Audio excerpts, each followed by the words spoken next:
Peace and greetings, everyone. Everyone, when you get here, uh, I gave some extra time again, so we'll see how that panned out.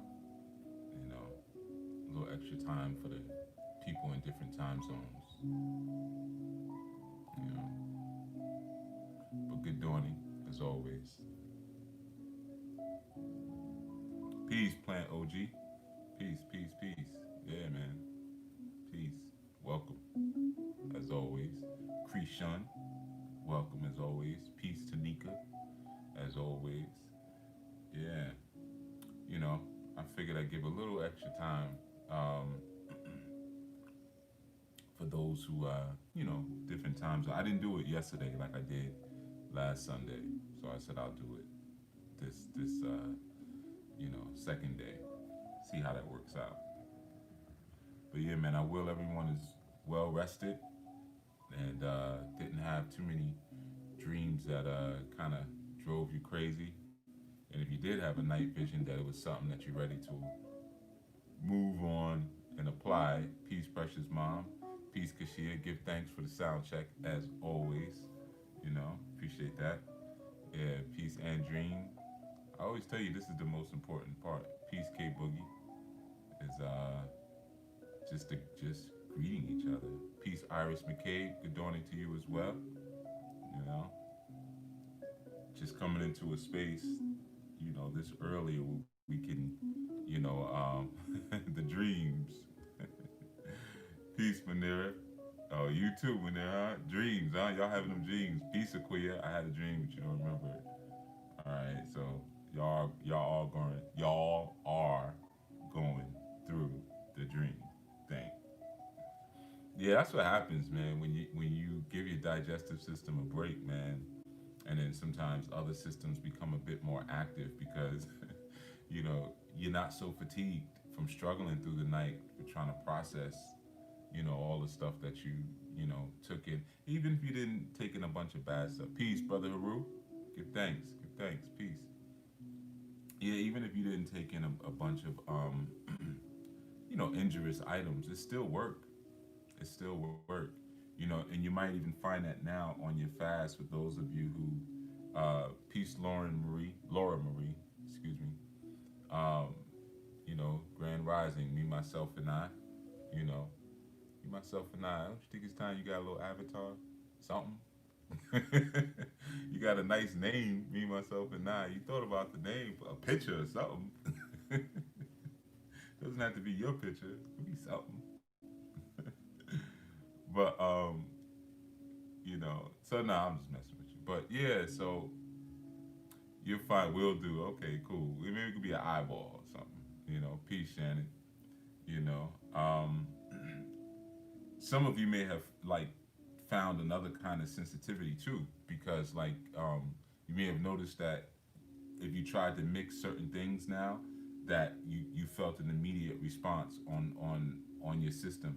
I'll give you an example. Yesterday I had some greens powder, and I mixed some greens powder. It was just greens powder and water, and I think I put a little bit of mango in there, like a half a mango in there, and that wasn't happening. It just kind of it put me to sleep. Really, that's what happened. Like it kind of knocked me out. A lot of times, like I said, you'll notice that when you're laying off on certain things, your sensitivities to other things may kind of rise up, and it may not be green powders for you. It may be something else. But I know for me, powders I don't really do well with them of any sort. I usually like to take whatever I take in a liquid. And a lot of times those powders just turn to concrete in your gut. you know um, Especially people, you may be working out or bodybuilding, and you're taking your creatine and your protein shakes and stuff like that. um, a lot of times those things just leave you pretty bloated. And like I said, man, once they get into your gut and mix around, good dawning, Mama Marva. Good dawning. A lot of those things don't even really process that well. So you basically just mixing concrete in your gut. And the same goes for a lot of the pills and the supplements that you may find yourself taking.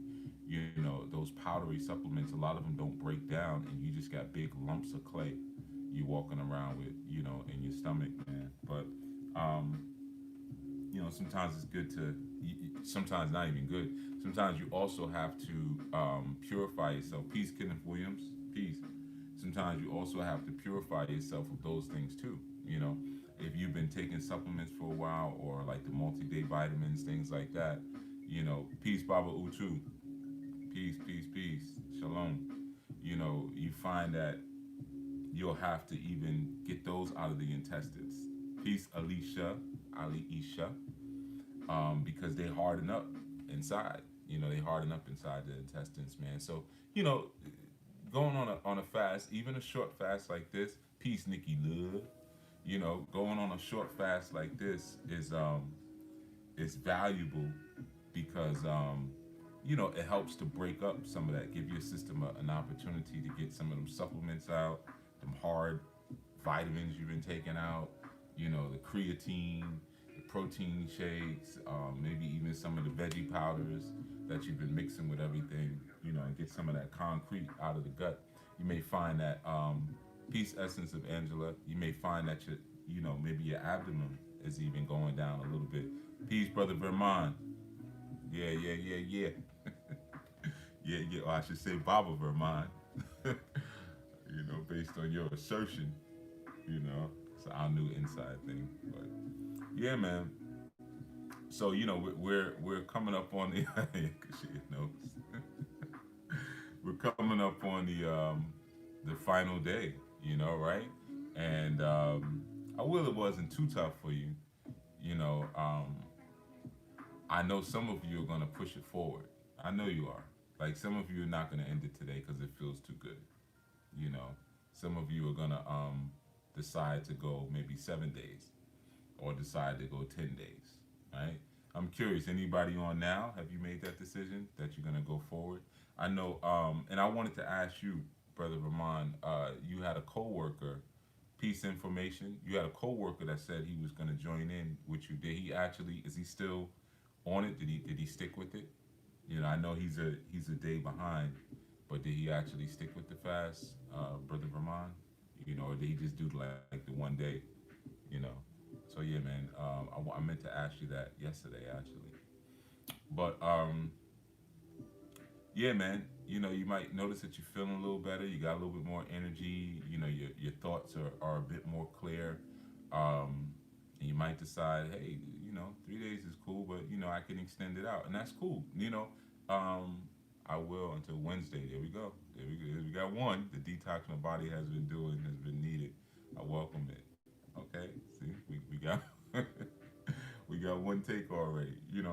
That's what usually happens. Once you get past the first, if you've never done it before, once you get past the first 24 hours of mental, just peace, brother Antonio. You get past the first like 24 hours of the mental games, the mind play. You know you're hungry. And you realize that I'm all right. I'm actually kind of liking this feeling of maybe being a little bit lighter and not feeling so heavy. Yes, he's a day behind, but he's going to end with me today. Oh, he's going to end today. Okay, so he's doing 2 days instead of three. Okay, cool. 48 hours. We'll take that. You know what I mean? We'll take that too. That's cool too. You're prolonging yours. Yeah, because I was gonna tell you, brother Vermont, that if the brother, because he was a day behind, if he was gonna do 3 days, I was gonna tell him, like, you could tell him I would do it with him, like I would do 4 days. So I would do an extra day, just in solidarity for him, man, because I know it's probably his first fast, but he only doing 2 days. So you get in solidarity with you, I guess, and that, man. So whatever. Yeah, I see what you said, Sister Andrea. You said I think the first day was the hardest. I think. Let me pull this up back. Let me pull this up back. Let me pull this up back. Information. You're prolonging yours. I can't recall the last time. Oh, that's awesome. The last time you felt this good. A fast to do that to you. Yeah, I'm glad that it's working for you. And Dream, yeah, the first day was easier for you. The second day was my challenge. Okay. So I wondered if you ate heavy the day before the fast, and in that first day you were still kind of just processing, or maybe sometimes it's the activities we're busy too, and sometimes it's the second day it sets in like I ain't gonna be able to eat. There ain't no food. But yeah, 3 days is can be pretty light, especially. But sometimes it depends on what you're doing for 3 days. So for instance, like um, some of you may have had shakes here and there. Peace Chief, I'll be going a few more days. Okay, cool. The breaking him, he's a big brother that loves steaks. Peace, Levette Anderson.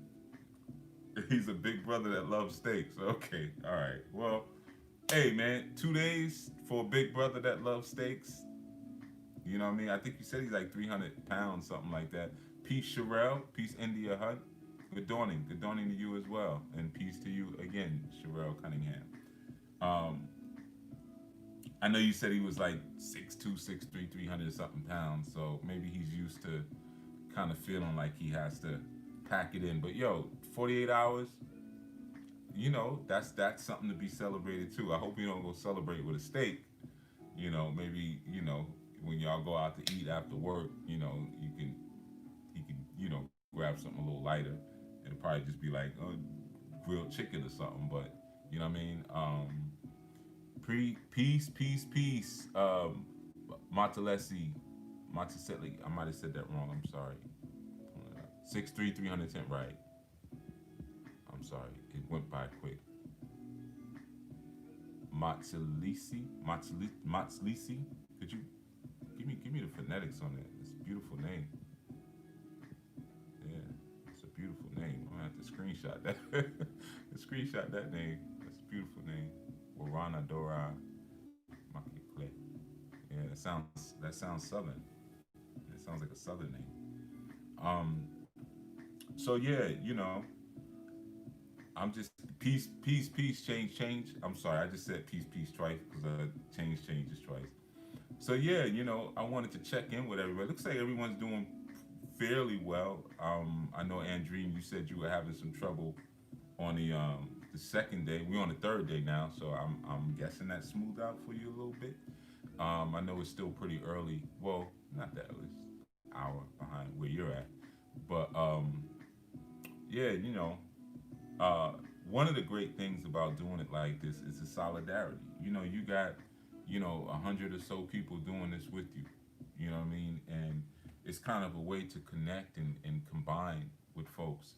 You know, that's something that I used to do during courtships. I know you're from South Africa. I know that's why I said the South. But the first name, Olga Jamalaya, peace to you. But yeah, I was curious, how to pronounce your first name, you know. But yeah. So, oh, you probably thought I meant like the South, like down South United States. No, no, no. When I said the South, I meant South and on the continent. Um, but yeah, man. So I used to do like green drinks a certain day, which is another very powerful thing to do. You don't even have to do that during a fast. Like say if you're vibing with someone, and it doesn't have to be an amorous thing. It could just be, okay. He said he'll do the extra day. Okay, all right. Well, I'll tell him he got somebody. You ain't got to do it with him. You might be ready to eat, but tell him he got somebody that's gonna do it with him, man. I'll do the extra 24 with him. You know what I mean? If he started that evening, you know what I mean? And heck, not just me. I mean, looks like we got like at least I counted two other people. You know what I mean? He's got at least three other people, and I'm sure there's gonna be more who are doing it with them. But you can tell him definitely, specifically, he got some solidarity, man. Uh, I'm not 310 pounds, but I look like I like to eat. If you see me in person, so he knows it's another person who eats. Was going to do another 24 with him too. All right, peace, Esme. Peace, Esme. Greetings, greetings. Yeah, man. So green drinks, timed green drinks, right? Is very powerful to do with a person. It's actually a pretty powerful ritual that you could do with another person. So like, You may say, hey, at noon, and even if you do it like consistently, like every first day or every second day, whatever however you want to do it, we're gonna drink a green drink. He can hear you. Okay, he's rocking with you. All right, yeah, man, I'm with you, bro. So you know what I mean. If you can hold out for another 24, I'll hold out for another 24 with you, man. You know what I mean. And when you come up off of it, just don't go crazy because you're gonna be 330. You know what I mean? Because your body's gonna absorb way more. Coming off the fast. You know what I'm saying? But yeah. You know what I mean? Any friend of Vermont is a friend of ours. You know what I'm saying? So yeah, no steak. Don't juice no steak. And just because you pound it or squeeze it, don't mean that it's like less steak. It's still the same steak, just compressed.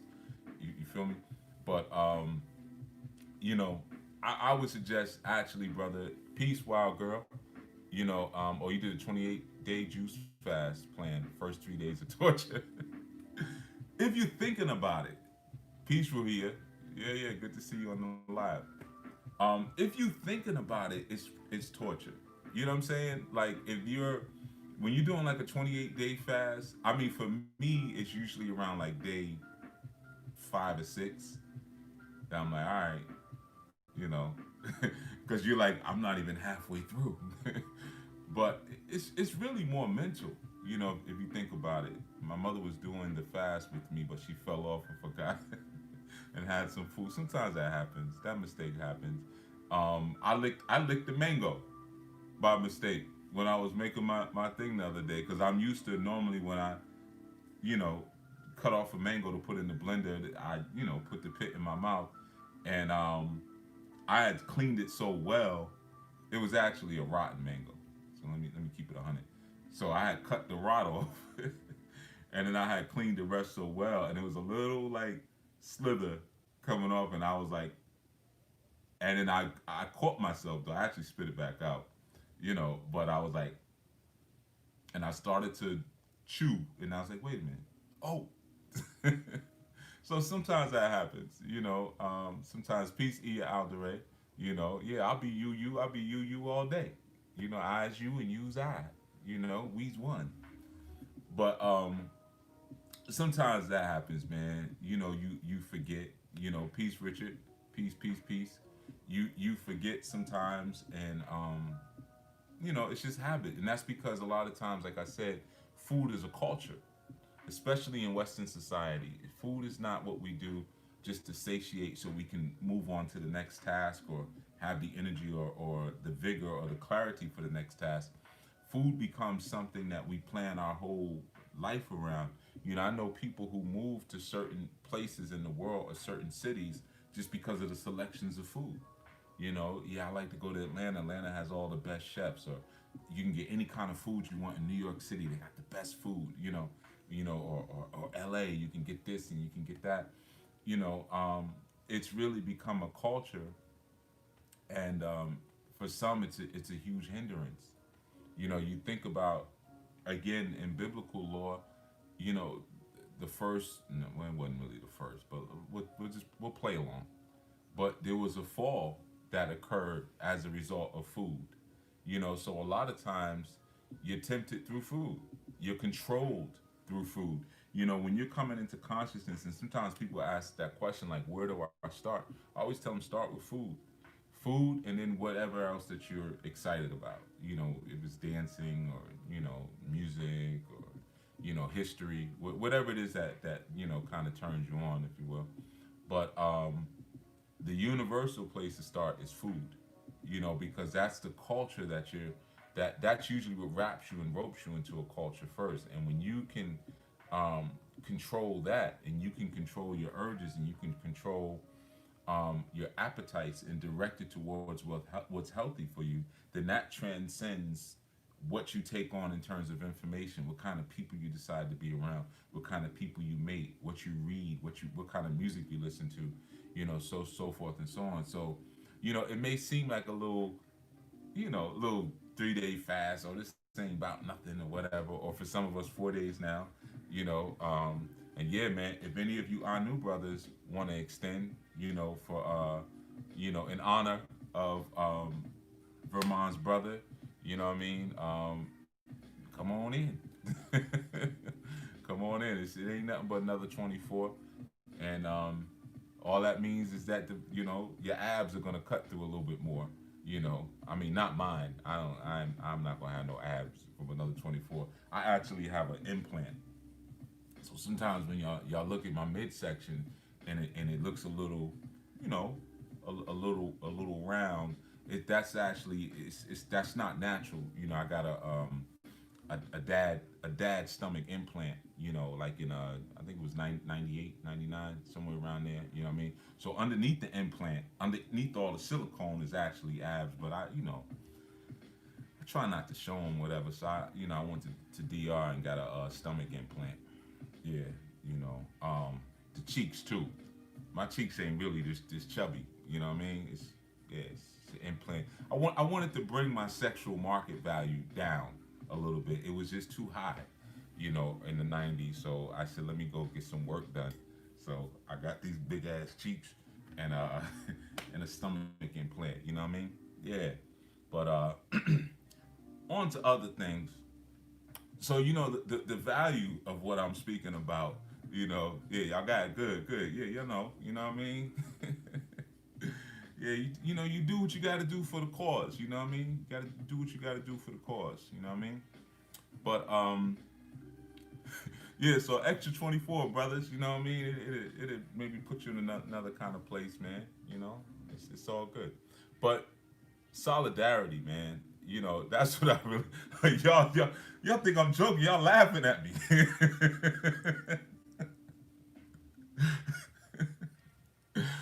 but um, but yeah, man. Solidarity. I'm thinking about Soledad. That makes it easier for the rest of us.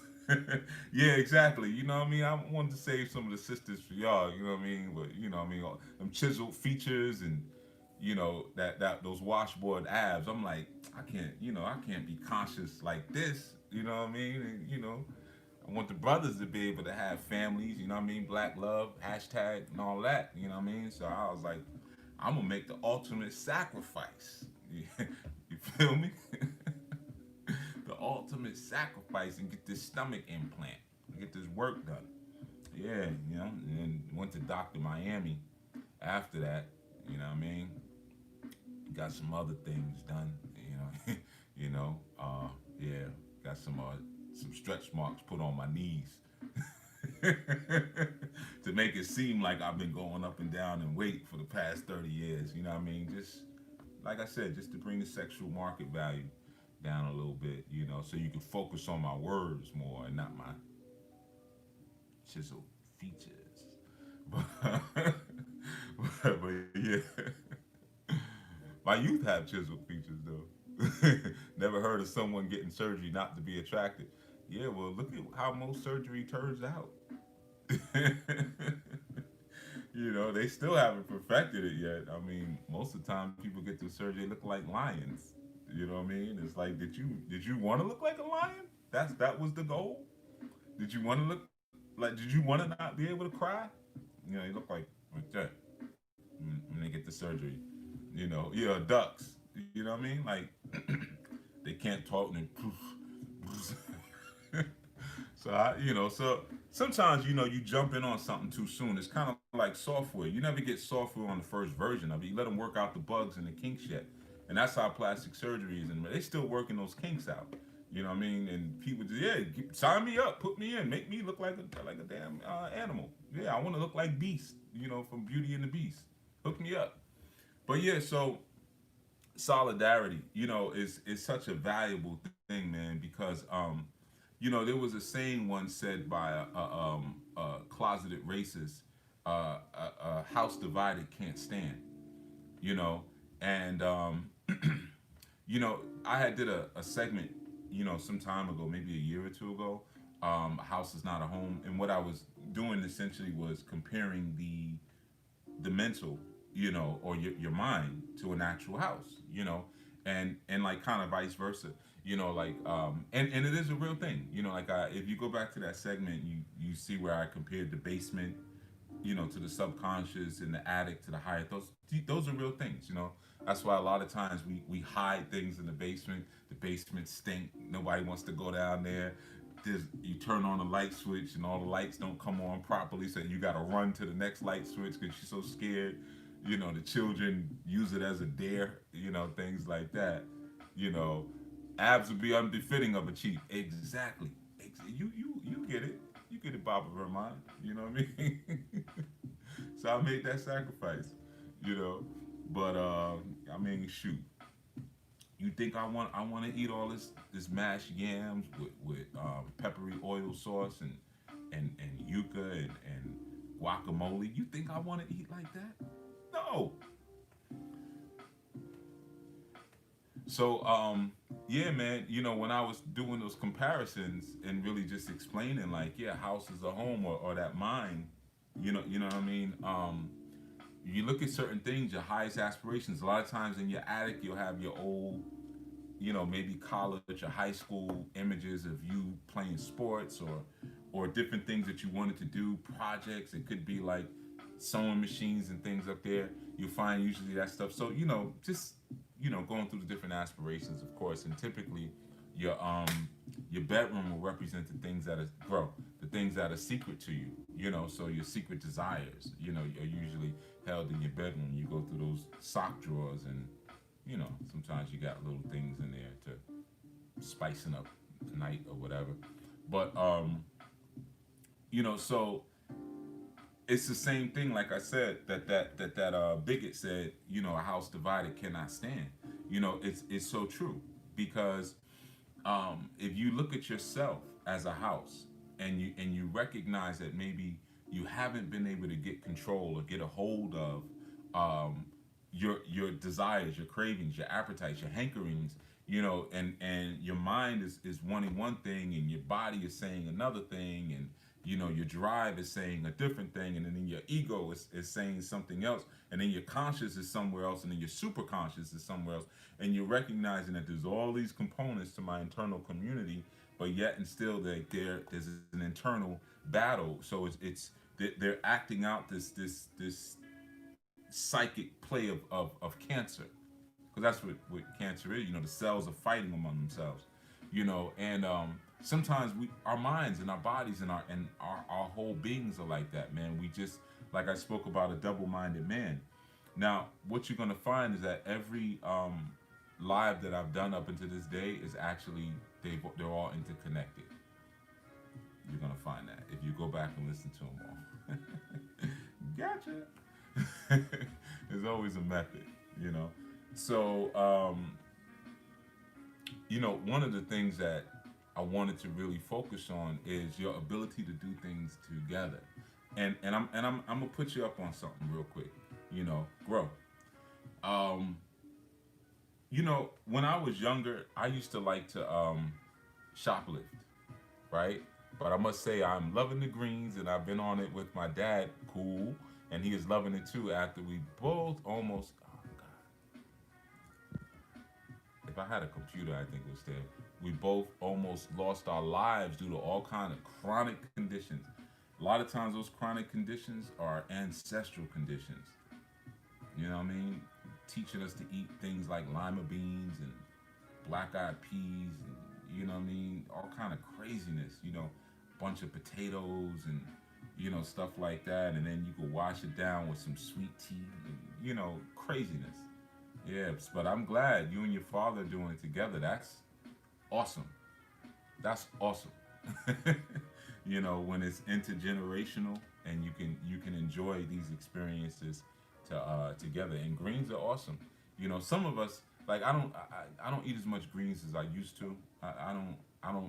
I don't really enjoy them as much as I used to. I used to eat kale every single night, every single day, and it's callaloo or kale, but that's all I ate really. And then everything would be mixed in with the callaloo or with the kale.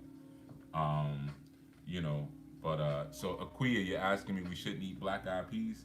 I want you to research that, Aquia, because I mean I'm a man. Can I really give you guidance about food?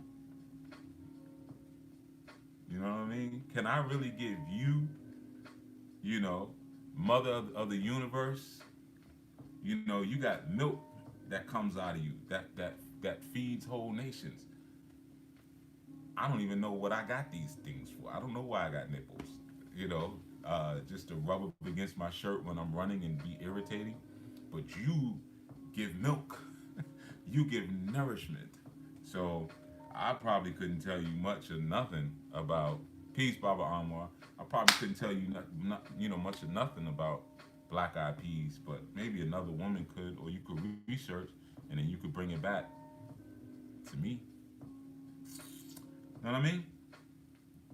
You know, and stop rolling your eyes, queer. I know you're rolling. I can't see you, but I know you're rolling your eyes. I just asked a simple question. He always got to do that. He always got to make it into a thing about gender and race and everything like that. You know, just answer the question. How long would it take you? And all that time you said all that other stuff, you could have just answered the question. So, so anyway, um, being in coalition is vital, right? You know, being able to do things on code together and being on the same task, you know, at the same time is critical. You know,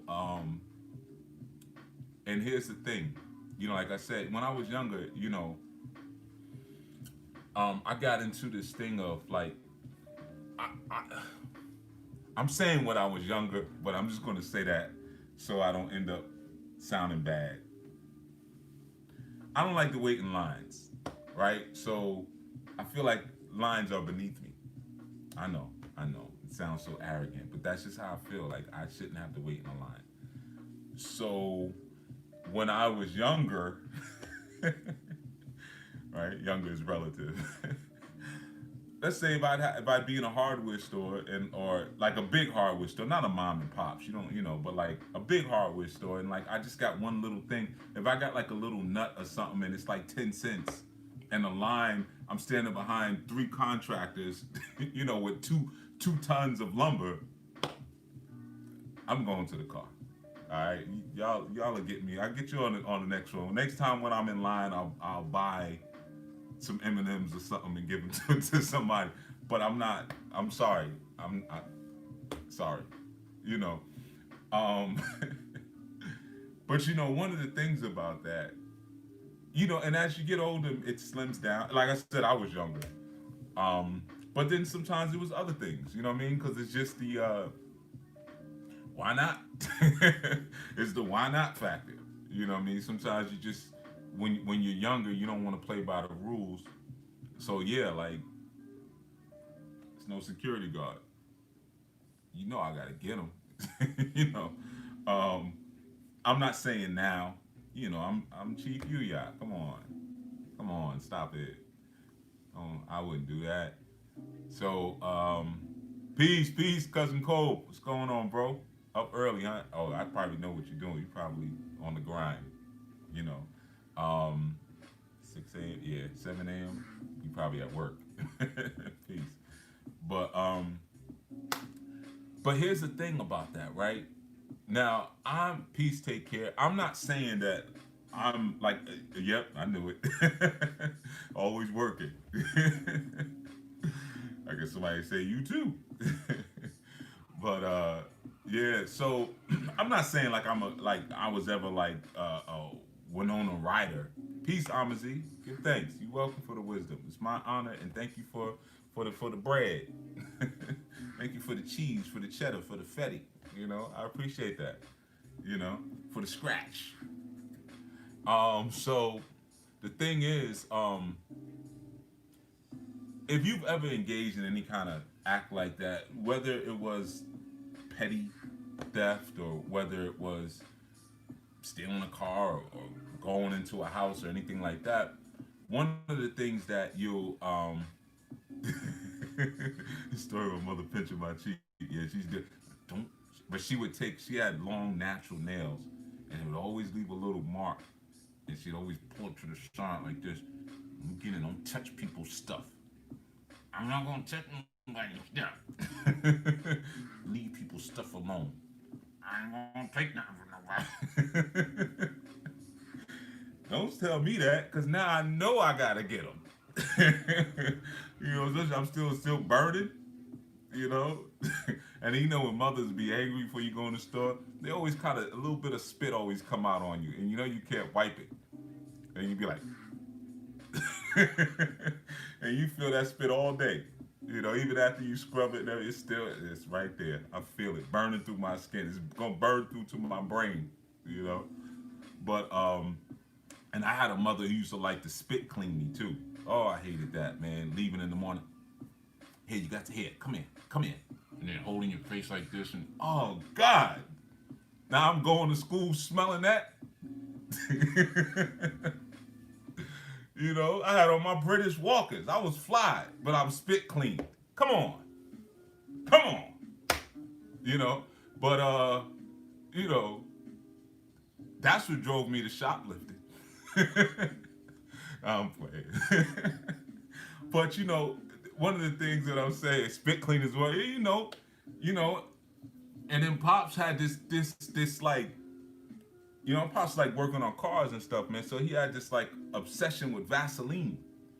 You know what I mean? If it wasn't WD-40, peace Paula Sanchez.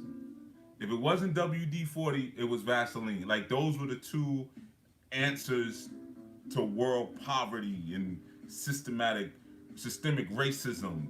You know what I mean? WD-40, get some Vaseline. And he would take his whole hand like into the jar. You know, back in the days, they had them huge things, and you'd hear it, and he put it all over your face. Come in, and you just be shining. Your whole like joint would be bulletproof. You know what I mean? Like I'm so slippery, you could shoot me right now in the face. I'm 10 years old. You could shoot me in the face. A bullet would just fly off. Pops used to use so much Vaseline, and on my fro. Yeah, put some Vaseline in your hair. You know? Oh, it was just Vaseline all over the place, man. I couldn't even feel what was going on outside. Couldn't feel the wind. Couldn't feel nothing. Couldn't feel the sun on my face. You know, you got all this petroleum jelly. I'm in. And then mom's coming after that with the, I'm like, yo. Like, damn, I ain't even got a chance. Then I'm supposed to go to school and focus, and I'm all slippery and hot, and I'm sweating underneath the Vaseline. You know what I'm saying? Like, hey, bro. Back in the days was rough, man. Now, you know, parents, they have a lot of, there's new products. Like you can go into Walmart and stuff, and they actually have like products for melanin rich skin. But back then it was Dax hair pomade. So you either got some Dax if you getting hooked up. Then when you got a little older, you might have got some New Now. You know what I mean?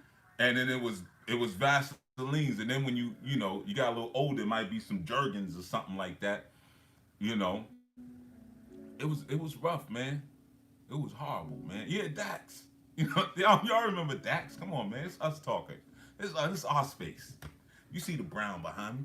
This is our space. Come on, baby. You remember Dax? You know what I mean? And New Nile and all that stuff, man. Hawaiian Silky. Soft for 8 on the scalp. Y'all know what I'm talking about, man. You know?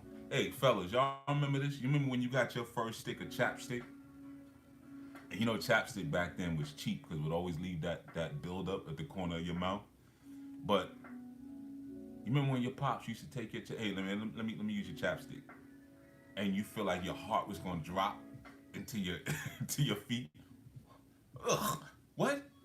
You know what I mean? Then your pops take your peas Zanaba, free om. Your pops take your chapstick and he rub it on his hand. You're like, what the hell is he doing? Then he put it on his knees. Because he wanted to wear shorts and his black socks that day. He take your chapstick and put it on his knees and his ankles. Yeah. Here. And they give it back to you. What? I'm supposed to put this on my lips now? Yeah, man. Back in the days, fathers was they didn't have any sense of boundaries. You know, no bound. But then again, I've done that with my youth bliss stacks. I'm that guy. I am that guy. I have taken my youth Blistex and put it on my head and my elbows. Oh, oh. Anyway, let's moving right along. Yeah, I guess history repeats itself. Yeah, but it's different because Blistex you can. Anyway, we're getting all off the point, man. But Blistex makes good elbow, elbow. You know, I got tennis elbow. You know, Blistex heat it right up. You know, but yeah, man. So here's the thing: a house divided, right? The thing about it, when you're engaged in that level of larceny, you know one of the things that becomes a magnet for larceny on any level, unkeptness, sloppiness, right? So if you go into a store like a like you have certain bargain stores. I went to one the other day for the first time. Well, a couple months ago. I think it was damn y'all Home Goods. That was it. I had never been in there. I always saw the sign and I was like, let me see what's in there. It was a mess. It was just stuff. Just it's like one of them. It's one. I guess it's like a. I don't know if they have it all, where everybody's at. It's like a bargain store where like it's just a bunch of clearance junk, and you got to look through everything, and it's like 90% of the store is Christmas decorations all year, like just old leftover Thanksgiving and Christmas decorations, and then underneath all that garbage you might find a bathroom mat. So I walked back out because I was like, I'm not at that age anymore. There was an age where I used to find that stuff fun, where I would look through and find a deal, and not anymore. Just give me what I want. Yeah, it's like a five and dime in there exactly. But those are the spots that when you want to steal or shoplift, that those are the spots you look for. Spots that are sloppy, spots that are disorganized, spots that are unkept because you know most of that stuff isn't tagged. Is nobody in your assumption? Ain't nobody watching. It's so sloppy. It's so messy here. Who's really watching? Peace, Eddie Moon. Who's really watching this place? That's kind of how you envision it. If you're criminal minded. You know, but sometimes, like I said, when I did the segment, a house is not a home. Sometimes we have minds like that. We have minds that are cluttered. We have minds that are unkept. We have minds that are disordered, and we don't understand that makes it super easy for people to come in and take, for people to come in and perform cerebral or mental larceny on us. You know, and a lot of times we don't realize that when a mind is disordered or a mind is disarranged, then the people cannot demand any level of respect outside of their community or outside of themselves. You know, a lot of times when you're going through certain experiences, even legal experiences, first thing they want to do is a competency hearing because they want to discredit whatever you're saying by saying that you're not competent, you're not in your right mind, or well, you didn't go to law school, you're not a lawyer, you don't know what you're talking about. I went to law school. Like I said, I know some of the dumbest lawyers. No, I know some lawyers who are some of the dumbest people that you'd ever meet. So going to law school and passing the bar, there's no mystique about it. Just like you have doctors that are just not very intelligent. Peace, Baba Logan. Peace, peace, peace. Greetings to you. You know, so it's the same thing. A lot of times, even within our community, we find that we're unable to really experience the joy and the power of being together on one aim and one coalition. And something as simple as like, let's do a 3-day juice or salad. It seems like most of you just went for the gusto and did the juice, which is great. I don't know if any of you did a dry fast. I didn't even do a dry fast this time around. Usually, if I do a dry fast, I like to make it a little bit longer, to be honest with you, because 3 days is like I don't feel the mental toughness kick in, on a 3-day dry fast. But it's just more annoying, So if I'm going dry with nothing, I like to go a little bit longer. Maybe I'll do a tea break in between to get some minerals in. But anyway, so like I was saying, it's our lack of order and it's our sloppiness that causes us to be treated so poorly, you know.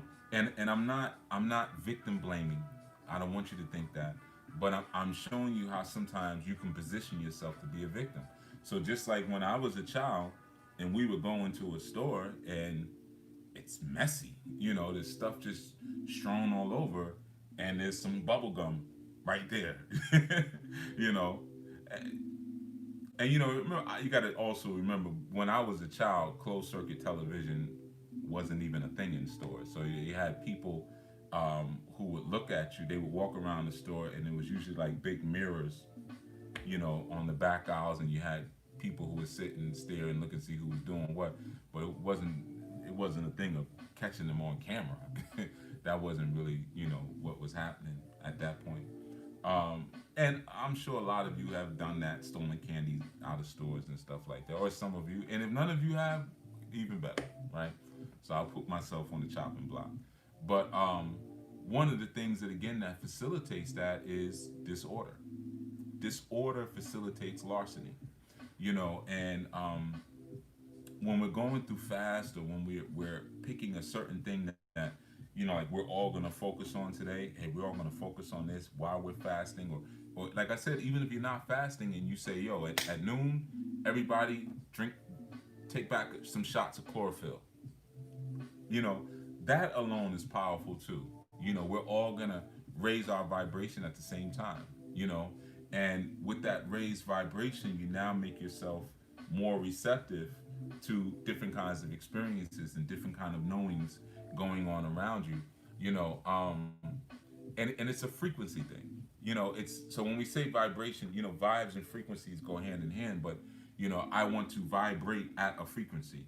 I could have a high frequency within me, but be vibrating, softly, or vibrating it. Your frequency is the amount of times that something hits. So let's just say if this is a vibration, right? It's really an oscillation. Then my frequency, and let's say this is the point that it hits, that would be low frequency. Now, if it hits more at a faster frequency, that would be higher frequency, lower frequency, higher frequency. You get what I'm saying? So frequency is like how frequent does a wave cross a certain point, and we'll call this the wave. We'll just say this is the wave, right? And this is an oscillating, or what we like to call vibes, a vibrating wave, and it's hitting at a certain speed, right?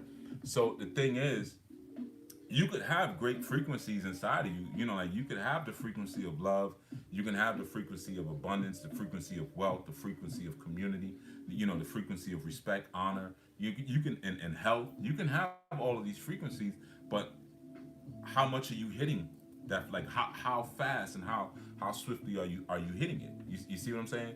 So sometimes our frequencies are low, in certain respects, because we've called out the frequency, but we're not actually vibrating at it. So there's a difference.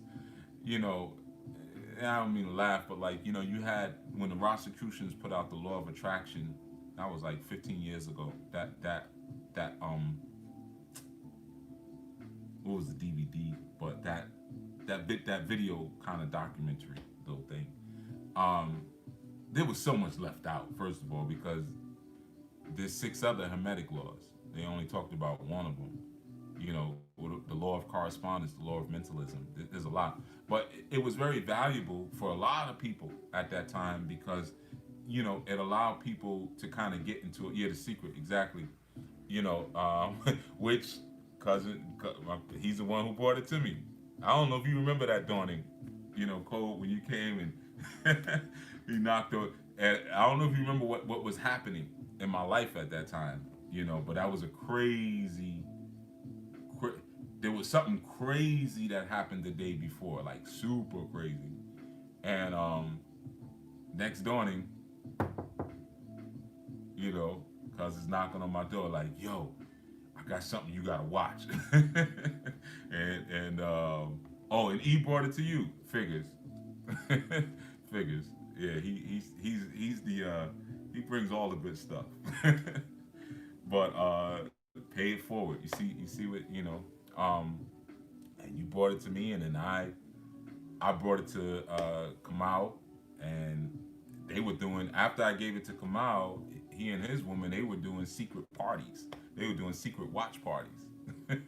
So they brought it to a bunch of other people. I don't even know, you know. But that's how good stuff spreads, I guess. But one of the things that kind of wasn't left out. Yeah, you see, I traveled. Secret definitely changed our lives. Yeah, man. And again, just imagine you you were only getting one out of 7 laws. Just consider that. Peace Shadow book. You were only getting one out of the 7 laws. What if you gotten the rest of them? You know, or like I've often said with the secret, what if they would have also helped you to attract with and actuate with the moral compass added to it? Because it's not just I want a Porsche, I want this, I want a Benz, I want a Maybach, I want a McLaren, I want this, I want that, I want a house, I want a. Let's now put the moral compass in the middle of that. Should you have those things? Is it best for you to have those things?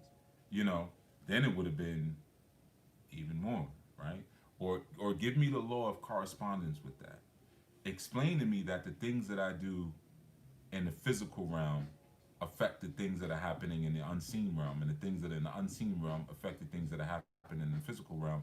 And there's a law of balance that's always going to occur. So, you know, if I spend my life browbeating and being self-righteous and seeking to oppress people, at some point I'm going to be browbeaten and oppressed. I think one of the greatest examples of that is the American Civil War. You know, that was one of the greatest examples of that, where you had a house divided, like that racist bigot talked about. A house divided cannot stand, right? So that was a great example, because you had cousin killing cousin, uncle killing uncle, brother killing brother, because they stood on two different sides of a philosophical or financial debate. But why was that? Well, because you divided households. You see, you sold brothers away, you sold mothers away from sons, and fathers away from daughters, and you divided and separated houses, and even had them in a place where now we got northern cousins and southern cousins that don't like each other. We got cousins from the east and cousins from the west who don't like each other. So they've been divided, and they war against each other, and they are of the same ancient blood. So the law of correspondence says, I'm gonna do that to you now, because this wasn't something that you did swiftly and was like, oh, we shouldn't have did that. Over 400 years, anything for 400 years is something that you expect to be there forever. That's like forever. It's infinitum. You don't mean to. Well, we just did it for 20 years, and then we said, no, that's not. No, you did it for 400 years. That's a long time. This country ain't even that old. We're living in a country that's not even 400 years old. You know what I mean? And you established an institution and upheld it for 400 years. So the law of correspondence says what? Well, now it's got to happen to you. Now you got to be divided. Now your blood is going to war against itself, and it's going to be like Malcolm X said, a bloody revolution, if you will. You know what I mean?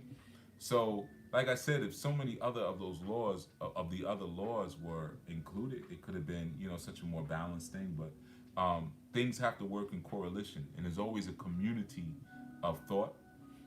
There's a community of emotion, even within our own physical body. And sometimes, like I said yesterday, we react in a certain way with certain mechanisms inside our being, because we never think about how we want to respond.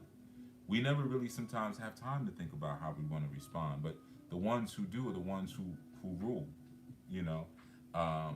Thinking about response over reaction. You have individuals right now who are tearing the country up, because they're reacting and not realizing that that's already been done. We did that already. We already had the Watts riots. We had the Newark riots. We rioted already. That's a reaction. Let's think about if it goes this way or if it goes that way, what do we want our strategic response to be? And can we do that thing in coalition? Can we be a united house that stands together? Or are we going to always be a divided house?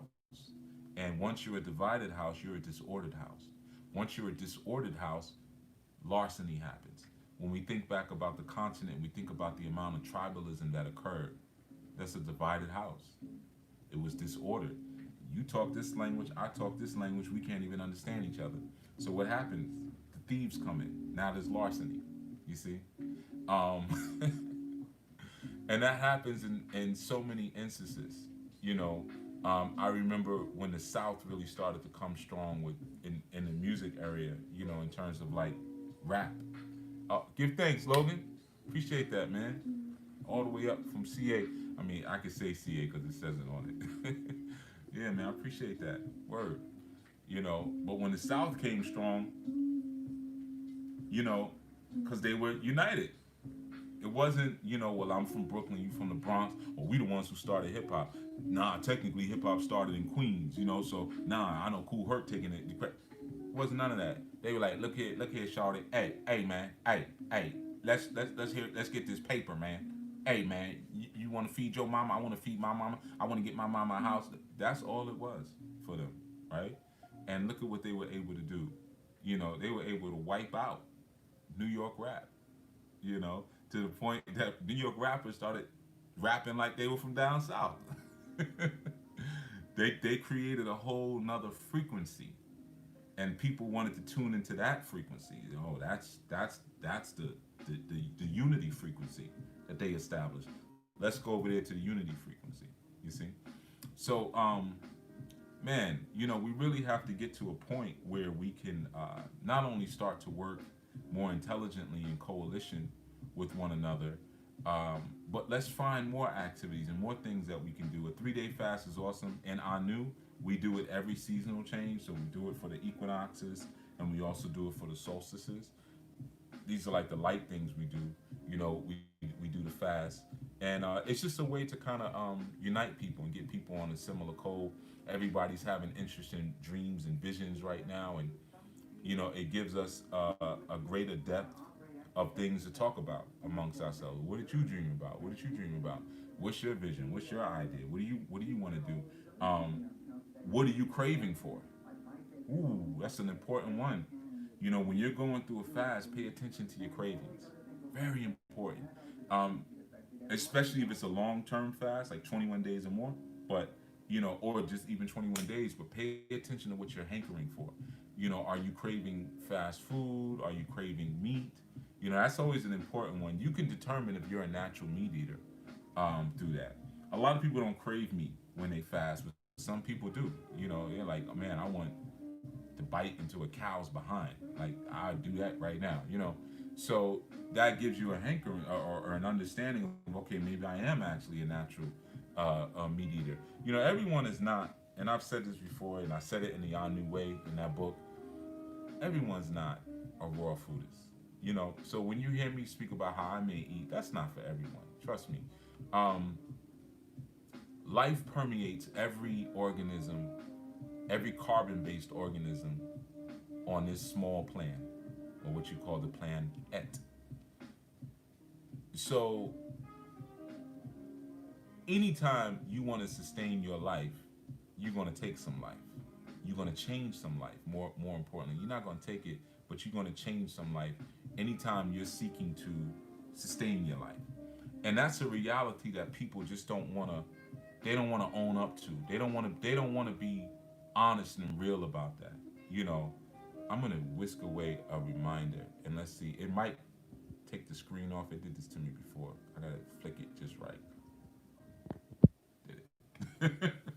um, you know, so the truth is, because last time I did it, last two times I tried to get rid of the reminder, it closed the screen. And I had to like resume the live. But with that there, I can't see how many people are here, or the fact that you know we only got half the amount of likes for the people that are here. But like I was saying, was that bro,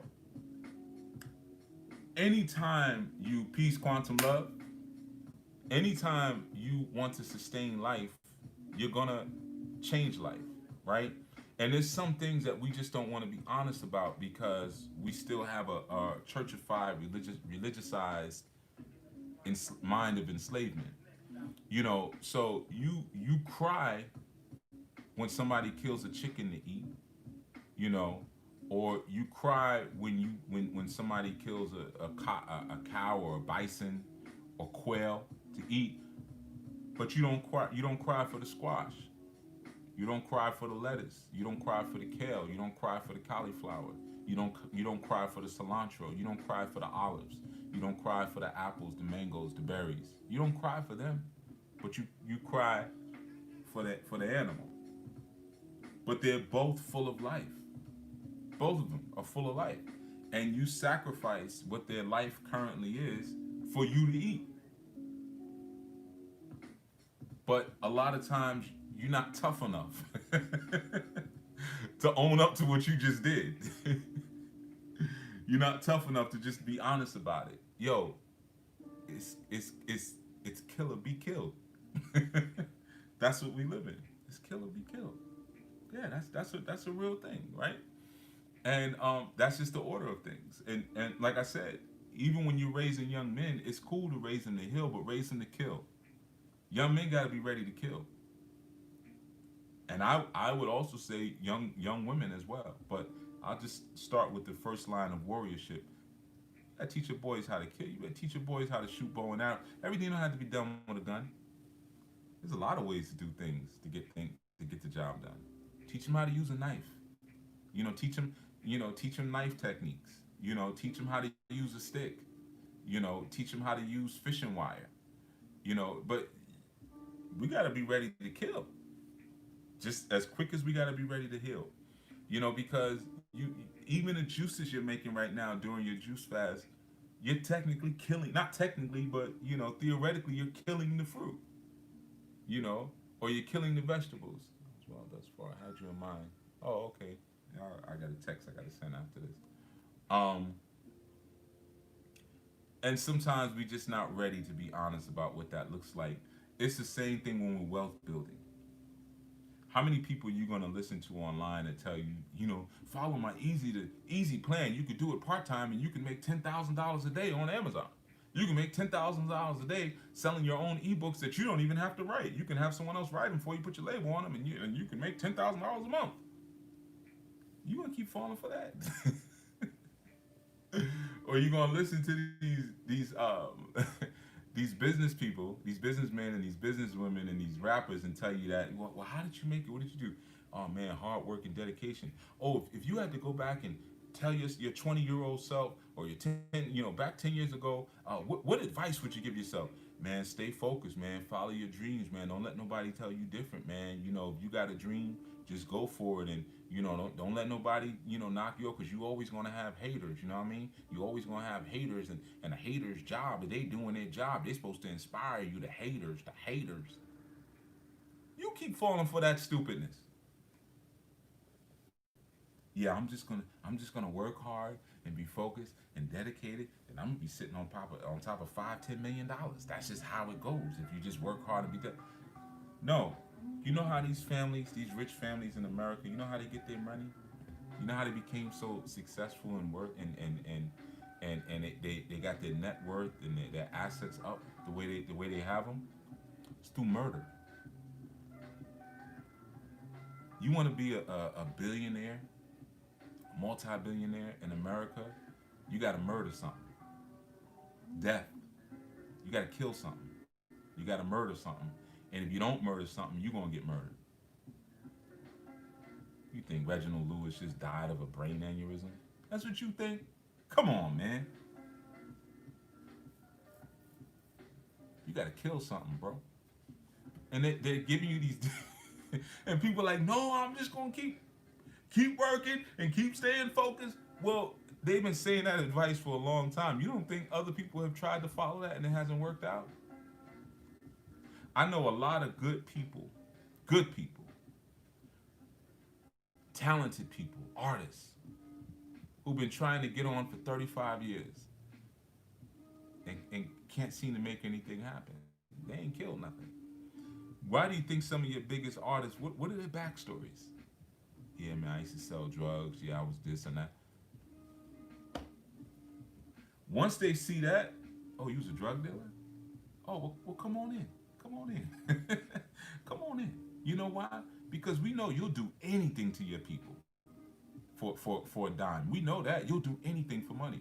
If you chemically enslave your own people, come on in. I got $1 million here sitting right here for you. Come on, get it. You see? And you wondering why?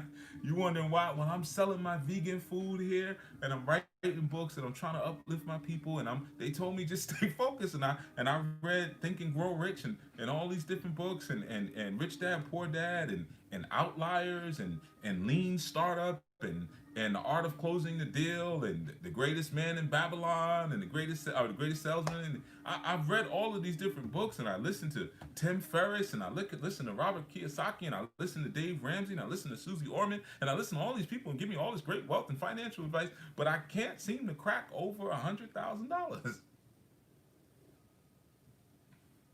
You don't want to kill nothing. That's the secret. You don't want to kill nothing.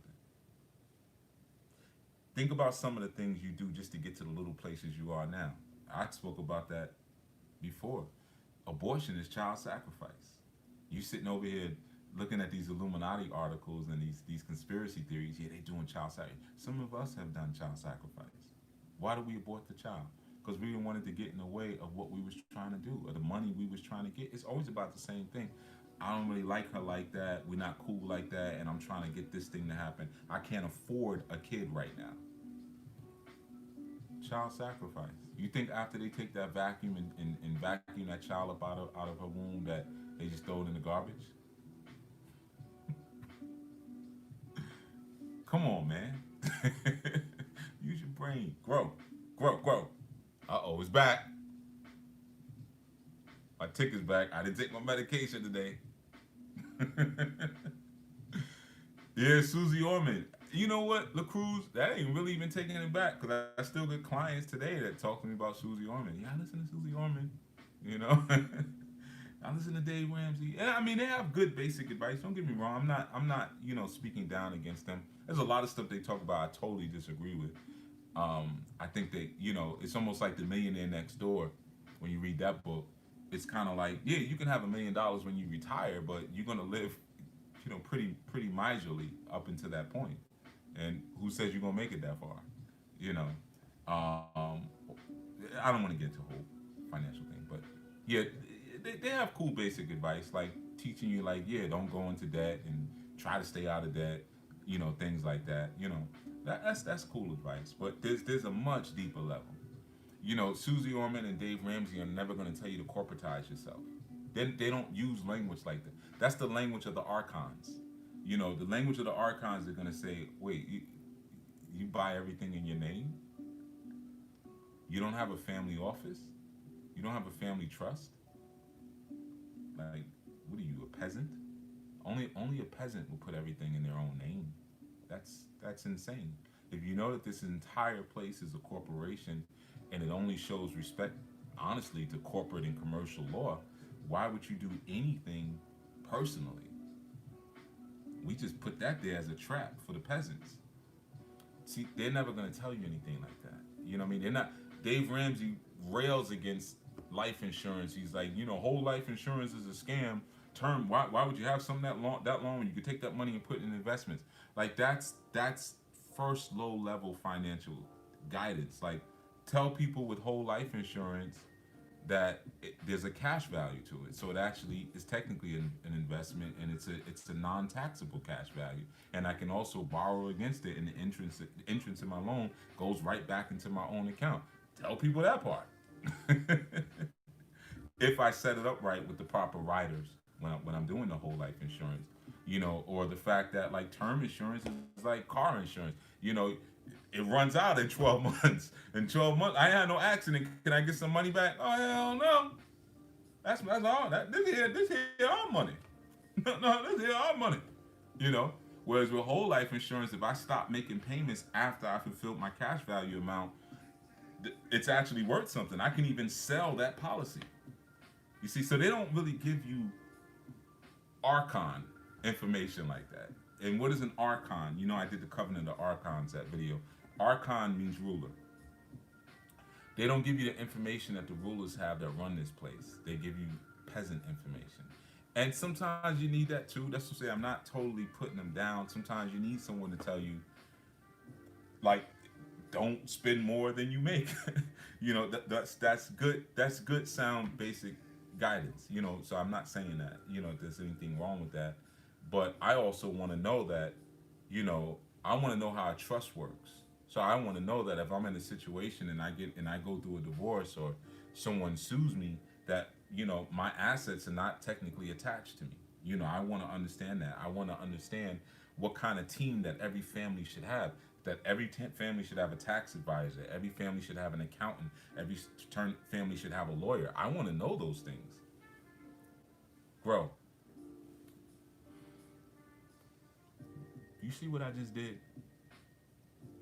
Are y'all still sleepy, or did you see what I just did for the past 5 to 10 minutes?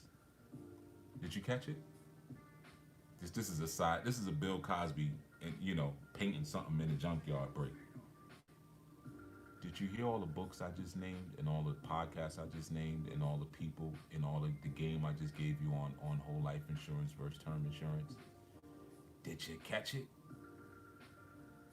Or were you stuck listening to the country accent I was doing and still laughing at that? Yeah, man. So, all right, cool.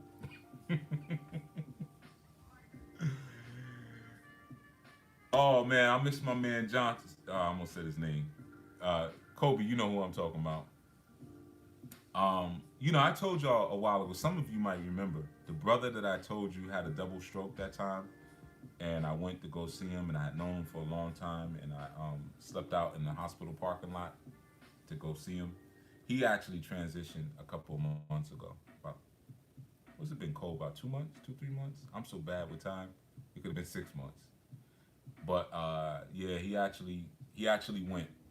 You know, and I wanted to do like a whole show. Oh, y'all remember? Yeah, I was talking about. I wanted to do a whole show um, about him and just share like, you know, who he was. You know, just like I did with my uncle. Um, but yeah, I remember one of the things he used to say. Yeah, Ak. That's how he used to talk. Yeah, Ak. You know, um, you gotta be for these. You know, you dealing with these devils out here. You dealing with Shaitan. You gotta be wise as a serpent, but harmless as a dove.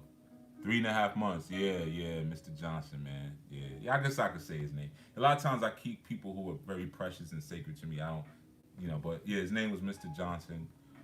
In fact, if you look up his name, you're gonna see some music we did together on YouTube. Um, he did a song with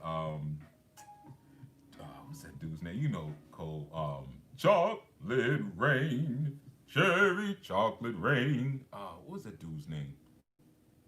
Zay Tonde. Zay Tonde Tonde. I think that was his name. This was back in the days.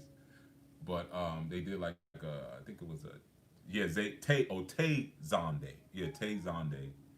Yeah. But yeah, that was my man. He transitioned. Yeah, you know, brother. You know, wise as a serpent, harmless as a dove.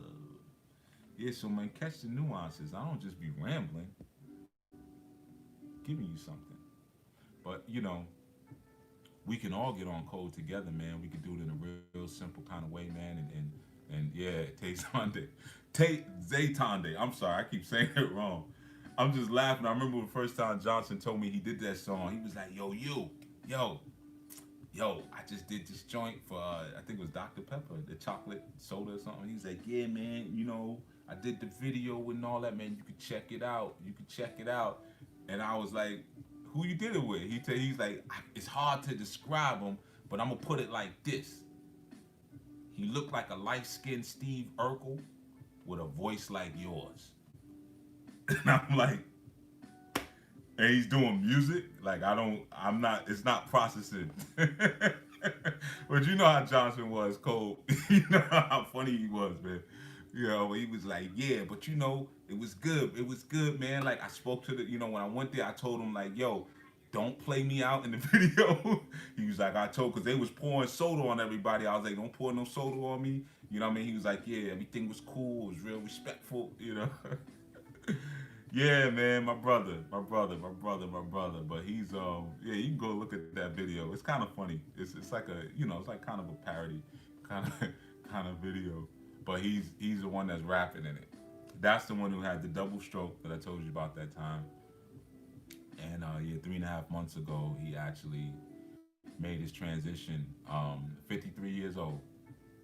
53. We got to take better care of ourselves, y'all. We got to take better care of ourselves, man. You know, 53, you're still a baby. You want to know how I know you're still a baby? He's 53 years old. Last time I saw him, we were sitting on his sofa, me, him, and his beautiful wife, and we were just joking and laughing, and they were eating a pack of family size Twizzlers together. Still just a baby. You see? I ain't eat none of that. He came, went to the store, came back with all his junk. He had Twizzlers, and I think it was some Frito Lays, and they say, "You want some?" I'm good. I'm good. But yeah, man, we have sometimes our numbers, just like we have our finances messed up. We have the laws of the Hermetic laws messed up. We also have the laws of chronology messed up too. You know, we think that when we hit 40 or 50 or 60 that it's okay to break down. It's not okay to break down. Some of you women think like, well, I guess I'll go out in the sunset. People are living longer nowadays. That's why even things like your 401k don't even make sense anymore. Bro, a lot of these retirement plans are still based on the algorithm that they designed to kill people at 65. They don't even really a lot of the different kind of stock vehicles and things like that people would advise or older people advise doesn't they don't even make sense anymore. Based on people's lifestyles, how long people live, and here's another important thing: based on the cost of living. So there was always formulas as to how much you should save, how much you should invest, and what your living expenses should be. Those formulas don't actually work anymore. If you look them up or you look in old financial books and stuff, you can't apply those anymore because the cost of living nationwide is just so high now. So you can't say, well, my living expenses in some models they're 50% of my income. Others suggest 40%. It doesn't work anymore. It doesn't work anymore because of where we're at. You got to always stay at powerlifting started powerlifting at 62. That's what I'm talking about, Paula Sanchez. That's what I'm talking about. You from California too, so all of y'all make sure you're looking right. But that's beautiful. 62 years old, powerlifting. Excellent. That's beautiful. Yeah. That's beautiful. That's really cool. That's really cool, man. Yeah, that's really cool. You know, yeah, we got the numbers wrong. You don't really, like I've said it, and I'm gonna say it again. You don't really enact your purpose to 60. You see all these people dying before 60. All these great entertainers and artists and people they dying before 60. They never actually got to fulfill their purpose. Reginald Lewis died before he was 60. You know, you look at somebody like I always use this example. I think about Quincy Jones. When he was 25, 26 years old, he was just a struggling trumpet player. Who would have known, right? Who would have known? But Tupac was killed. Like, what was he, 26? Biggie was killed at 25. We'll never know. We'll never know. When Malcolm X was killed, he was a baby. He was a baby. Bob Marley was a baby. These are people who ain't even make it to 50, let alone 60. These were babies. Martin Luther King, some of the greatest work he did was when he was in his late 20s. Some of that footage you see, he was barely 30 years old. He was a baby. You know? So we got our numbers off, man. And the more we can do things like fast together, work out, and boost immune system, boost the immune system, and just really love the vehicle that we've been given, man. We've been given this beautiful vehicle that actually heals itself. What kind of magic is that? If you go to, we're like gargoyles. You cut us, we go to sleep at night, lay out in the moonlight, and then by the time the sun comes back, we're healed again. Watch Gargoyles. That was a message. Watch the cartoon Gargoyles. There's a lot of science in the cartoon Gargoyles. But yeah, we're like gargoyles. Sleep for 1,000 years. Remember the episode, The Hunter's Moon? It was a three-part episode, The Hunter's Moon. And in the second part of The Hunter's Moon, how they had the virus. It was a virus that was going to attack the respiratory system that they were unleashing on the city, and then of course it would cover the whole world. Yeah, you know, a lot of times people who write for these cartoons and stuff, they do a lot of astral traveling. You know, they do a lot of, you know, of course they use a lot of mythology and folklore, but they astral travel a lot.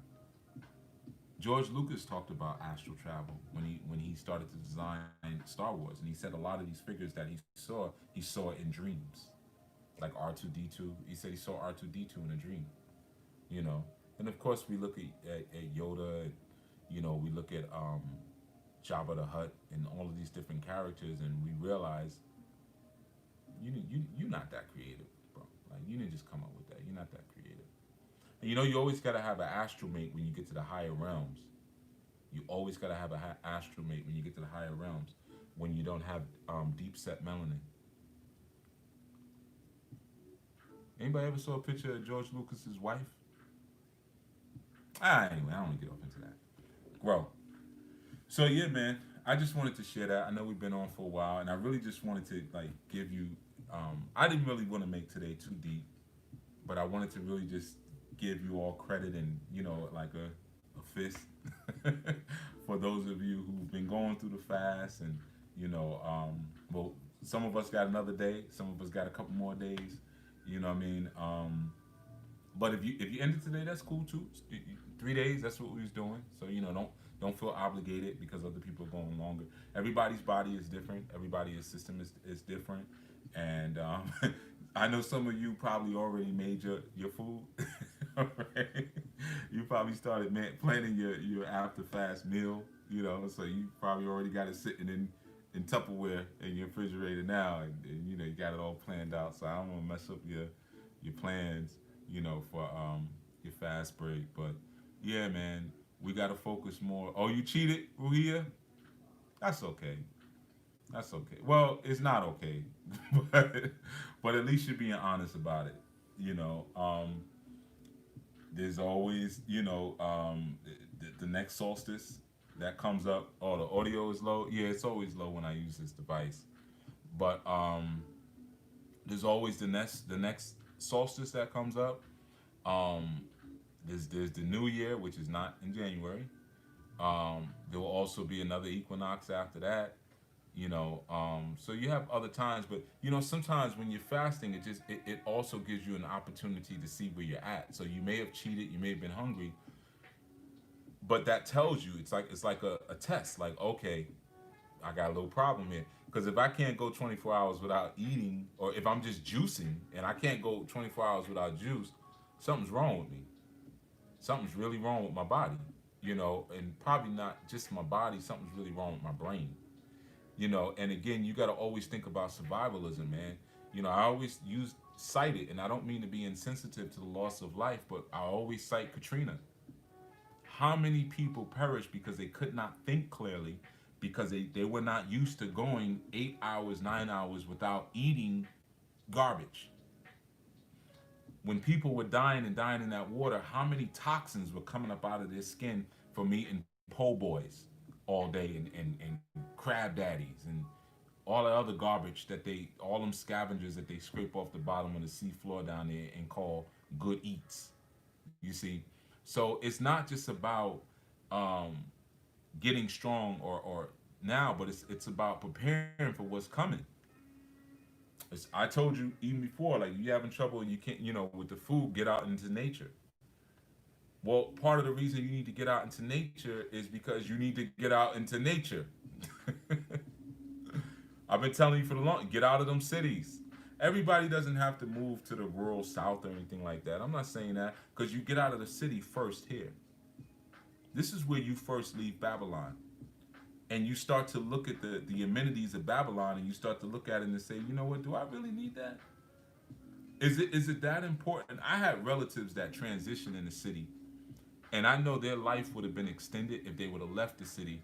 And they told me things like, New York City, man, I can get anything I want at any time, man. It's a city that never sleeps, man. I had a elder tell me I can go out 2 o'clock in the a.m. and get myself a ham sandwich if I want it. How many times did you? What kind of goddamn ham sandwich are they serving at 2 a.m.? Just the fact it's a ham sandwich. We didn't even get to that part. But what kind of hygiene codes would they would be enacting at 2 o'clock in the morning while they're sitting there with their jacket on, smoking a cigarette, watching some Middle Eastern TV show, and you come in and say, hey, give me a ham sandwich. Yeah, okay, and he's dropping ashes all in it and everything like that.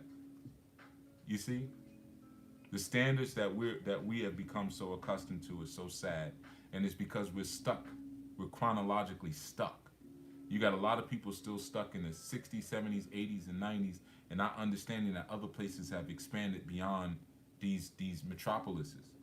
There used to be a time when we would brag. Those of us who lived in the city, we would brag because you couldn't buy certain clothes that we could get. So people would come to New York to shop. Then they came out with eBay, and then Amazon. Oh my God! All right, well that's done. That's done. You can get anything anywhere now.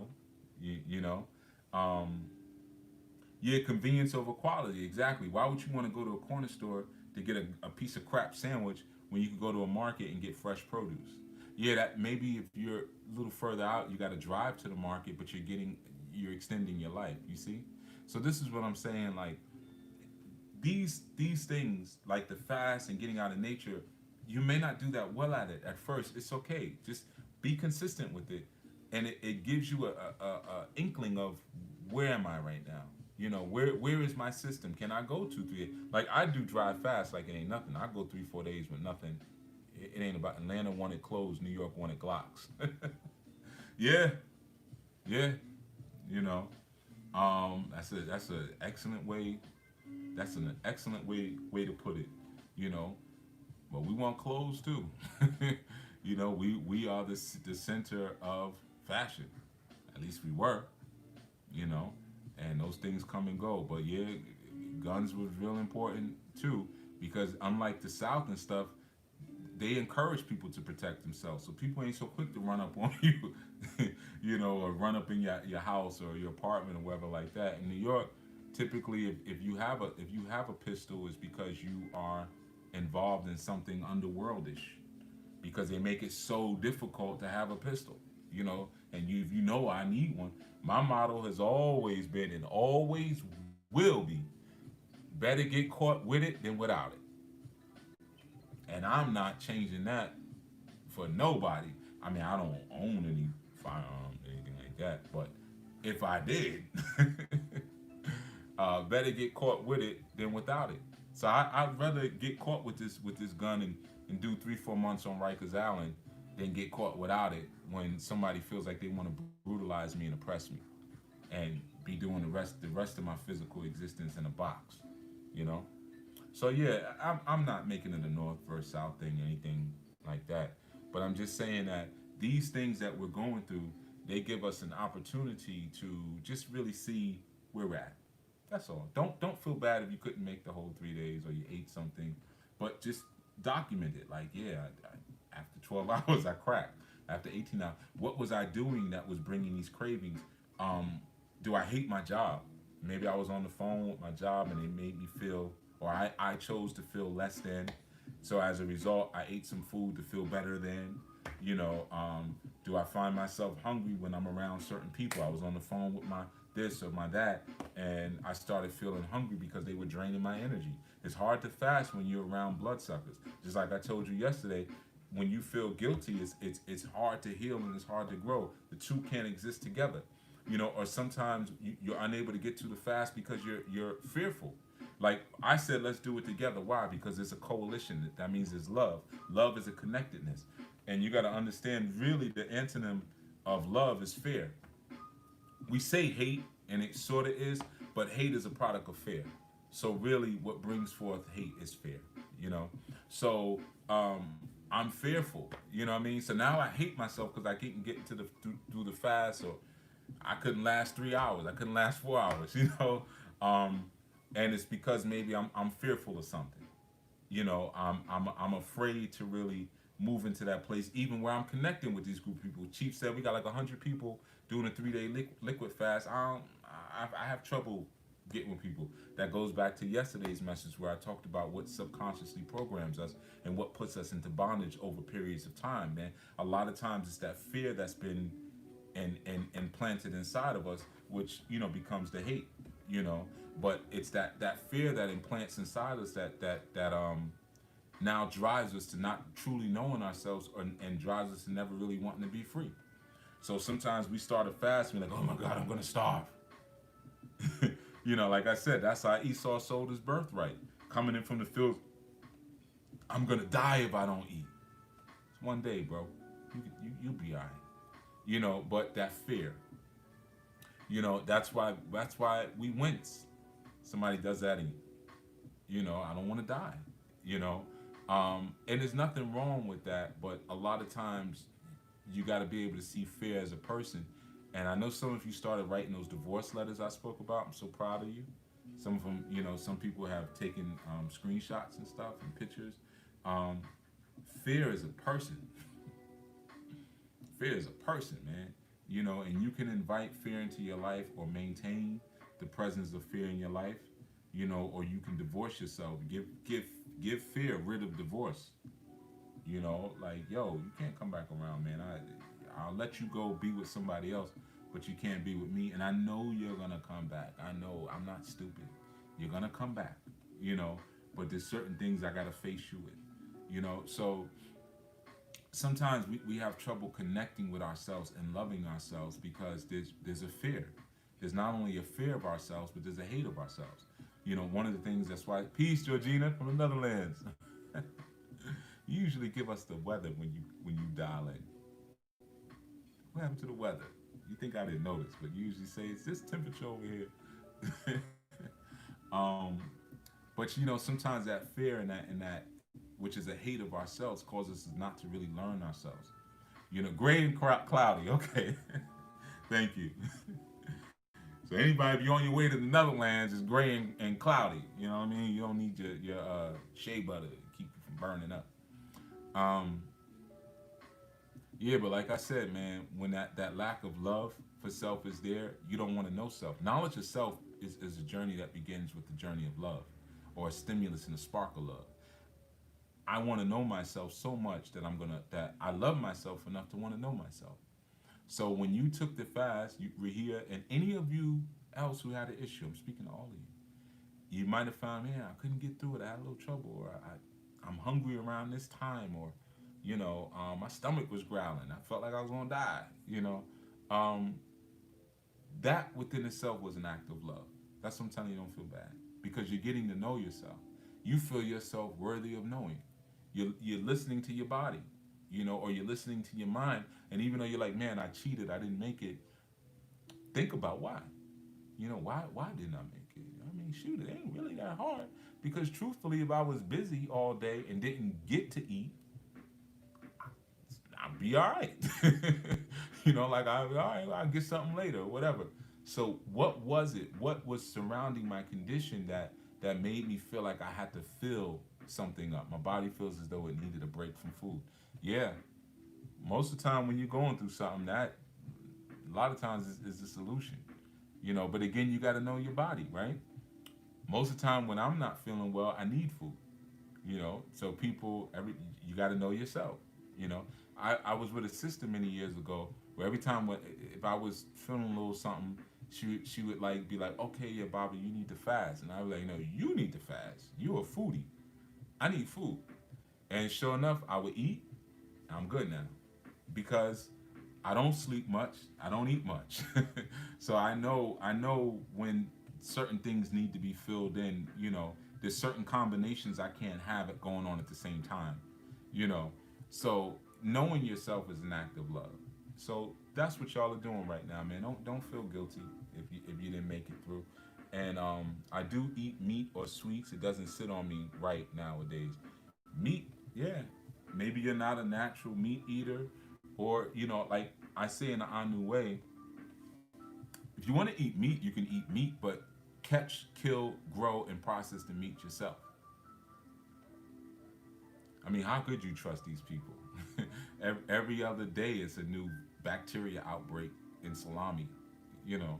So, yeah, if you want to go fishing, and get some freshwater fish, which is usually much lower in mercury, you could do that. Or, man, you get your hunting license and you go out, shoot yourself a deer, bring that back, process it, eat it.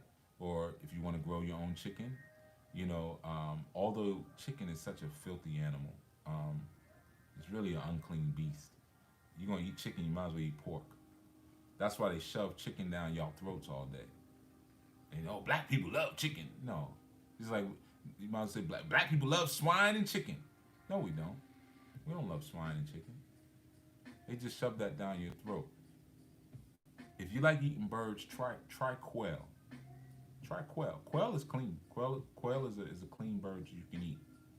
Chicken, duck, um, pork, shrimp, lobsters, lobsters. I'm from New York. Lobsters. Joey Badaducci over here.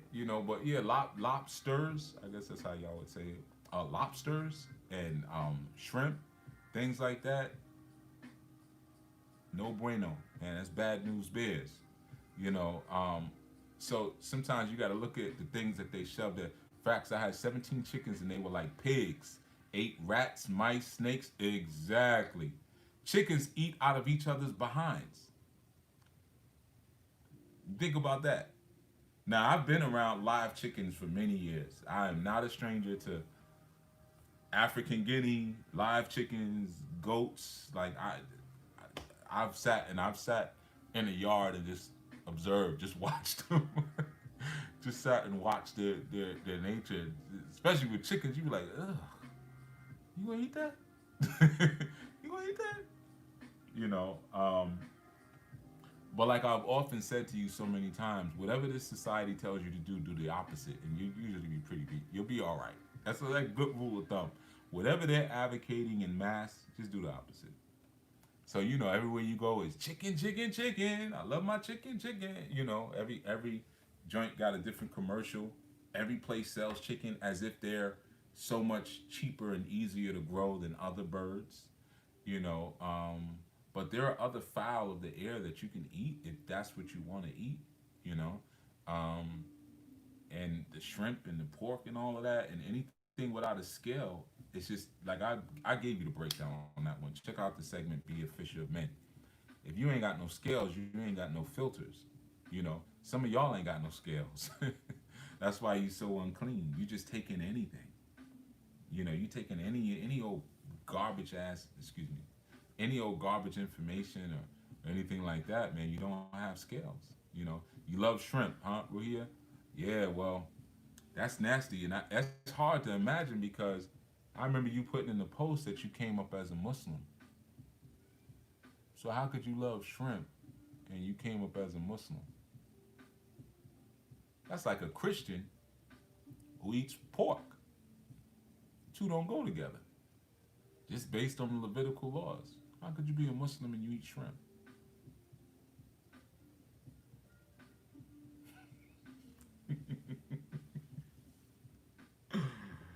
Y'all so damn sneaky. That's always been our issue. Yes, I know I cheated. Yeah, we always cheating. That's how we ended up here in chains. Because we always want to do what we want. They're cloning chickens these days. Yeah, they're cloning something you shouldn't be eating to begin with. Yeah, disobedience. Exactly.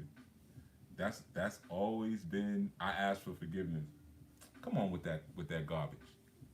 Come on with that. I ask for forgiveness. No, man, that's not enough. I'm going to break down the anatomy of an apology one day to you all. Forgiveness means to for love. That's what forgiveness means. Forgive.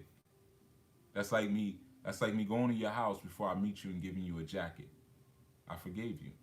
But what did you forgive me? I gave you a jacket. It's already there for you. It's waiting for you. See, the nature of forgiveness, people have really confused. They have it really confused what forgiveness really is.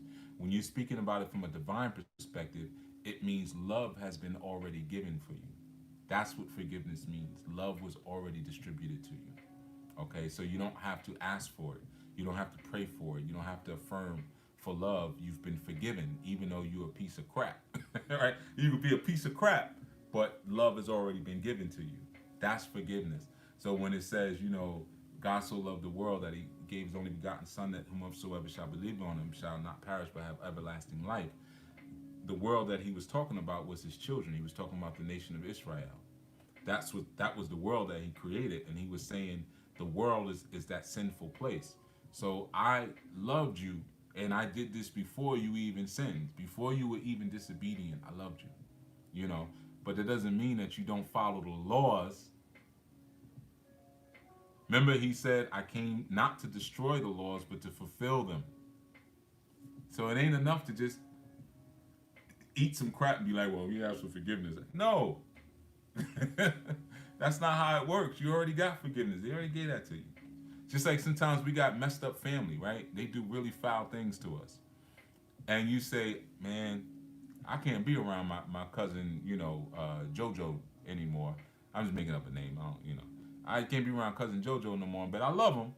I love him, but he can't come to my house anymore.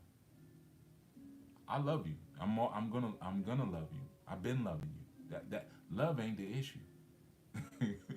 Sometimes the issue is respect. And what does respect mean? To see God. I've broken that down. Probably 300. That's probably 301st time I've broken that down. Spec, see, read God. And re and ray also mean divine light and also divine knowledge. So when I spec, I see light, I see love. You see, I see light and I see knowledge and I see God when I respect. So can I respect and not love? Yes. So sometimes you get into situations with people and they'll say, well, do you still love me? That ain't got nothing to do with it. I got nothing to do with it. If I give you a directive and you see knowledge in me and you decide to do whatever you feel like doing, then that means you can't see. You blind. You dig? I've been following you now for a year. This is my first time seeing you live. You've helped me. It's faded. Let me bring it back. I've been following you now for a year. This is my first time seeing you live. You've helped me question myself in lifestyle decisions. I also questioned you once or twice, but overall have learned. Okay, cool. I don't care if you question me. That's cool. There's nothing wrong with that. This isn't a supreme dictatorship. You know what I mean? And like I shared with the Anu brothers the other day, that I think that was a man's name. If it's not, I'm sorry. I don't mean to be disrespectful. Julio, yeah.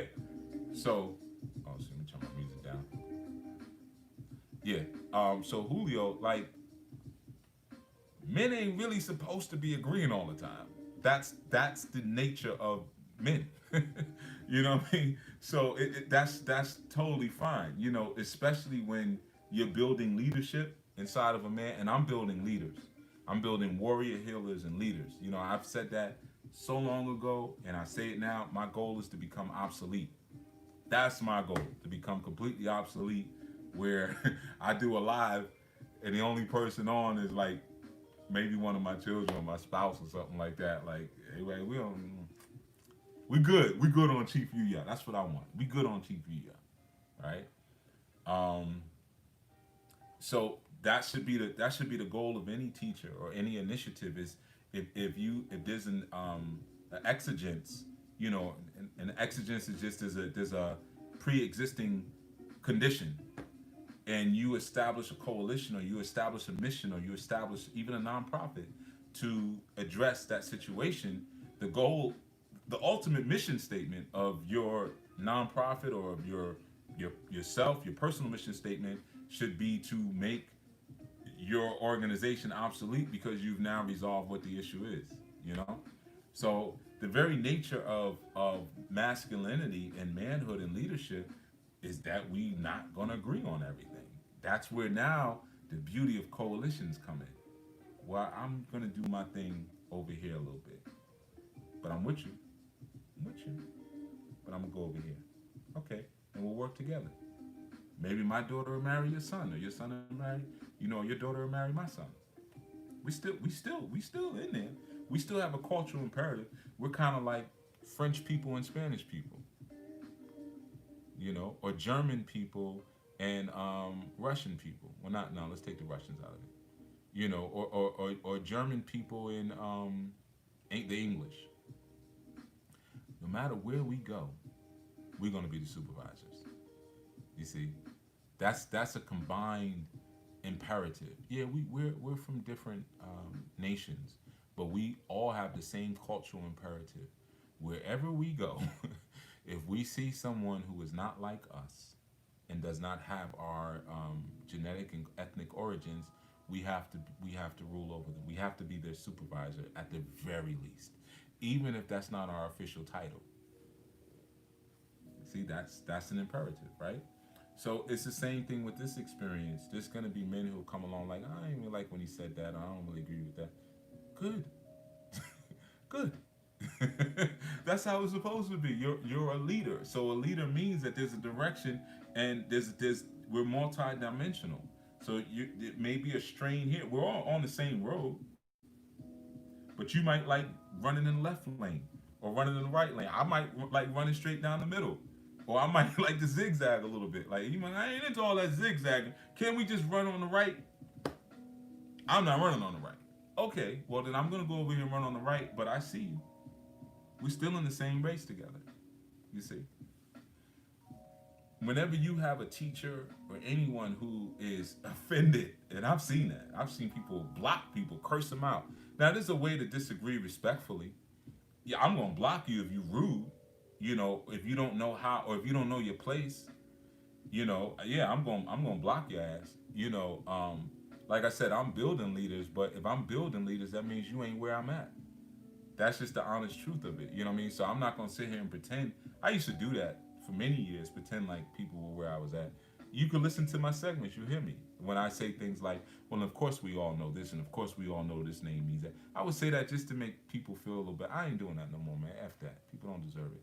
Because they still get rude and nasty anyway. So I might as well just be honest and keep it real. You don't know as much as I know. That's what it is, right? So, but I'm building you. I want you to go way further than I am because I didn't heal the community. I didn't fix all our ills. So obviously, there's something more. There's something more than me. I'm just a stepping stone. Maybe a generation or two or three or four generations. I mean, truthfully, the community is never going to be healed. I mean, to be honest with you, but let's just say if we were still on that, maybe three, four generations, but we got to keep pouring into the pool. I'm just doing my part, pouring into the pool that somebody can pull from later. You know, just like I pulled from my ancestral pool to be what it is that I am. So, yeah, I just want to address that. Whenever you have someone who's teaching or whatever, and they get triggered because you disagree, and all right, well, tell me what you disagree with. Go ahead, speak. Tell me what you. When you get something like that, that's not a real teacher. That's not a real leader. They don't give a damn about you.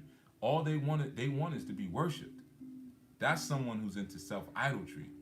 You got to hang on their every word, and everything they say is the absolute final word and on things like that. And the truth is, man, even when you see me do breakdowns and word breakdowns and film breakdowns, you'll hear me say this can be interpreted as this, or this can be transliterated as that. You won't hear me say this means that. I don't know what anything means. I didn't make it. An eagle. I can say an eagle represents this. I didn't make no damn eagle. I don't. I don't know. Really, I know what it's. You'll hear me say an eagle is commonly interpreted as this. How could I say what it really came here to be when I'm not even? It's. Well, I kind of am its maker, but let's not get too esoteric. But the point I'm saying is that we got to go back to original design every single time. You know what I mean? So I didn't mean for that to rhyme. I know it. Oh, and that rhyme too. God. So I didn't mean for that three bar rhyme. But what I'm saying is that nah, man. Listen, we got to build up the greatness. Yeah, bars. I say yo. Nah, I'm joking. I'm not gonna get ready to rhyme. But we got to build that greatness up in each other, man. And especially those of us who are a little older, I love to see these young Thundercats, like getting in and build, man. I love that you're laughing. you know, I love to see it, man. You know what I mean? I love to see when these young Thundercats get it in and they like, they really building. I'm talking about the real builders. You got young con people too. So I'm not talking about everybody. So don't start sending me links to a bunch of these young cornballs because there's a bunch of them. And I already know who the ones you thinking are dope that really ain't dope. You know, and I'm gonna put it just like this: if he ain't got no testosterone, I ain't rocking with him. I don't care how much information he got. She said one time, "I want you to become better than me, and then come back and teach me." Right? I wasn't lying. You thought I was joking. Come back and teach me something strong. Something. You teach me something strong, beautiful words. Yeah, man. I wasn't lying. You think I was saying that to appear humble? No, man. I don't. There's so much I don't know, and there's so much I don't give a goddamn about. But if I did, it might bring me in, further. But right now, my interest isn't really there. And even if it did, if it was, maybe I don't have the ability to assimilate it like you do. But this is a pass off, and it's just like in a marriage. You know what I mean? It's just like in a marriage, man. All of this is a marriage, and I don't mean to get like I ain't on no fruity stuff, but just like the men and the women that I teach, there's a sexual exchange there because I'm knowledge, and I'm implanting them with my knowledge. And again, I ain't on the fruity stuff. Please don't feel awkward. So we're talking about from an astral perspective. It's an implantation of knowledge, man. And so there's a knowledge, just like Elijah Muhammad was married to Farad Muhammad. He was the wife of Farad Muhammad, right? We ain't talking about no fruity stuff. We're talking about when someone comes under that mission and becomes a total reflection and representation of what that higher order knowledge is giving, and then it takes it further. You see? So it's the same thing in a marriage. You get with a woman in the beginning. Oh man, I tell you something.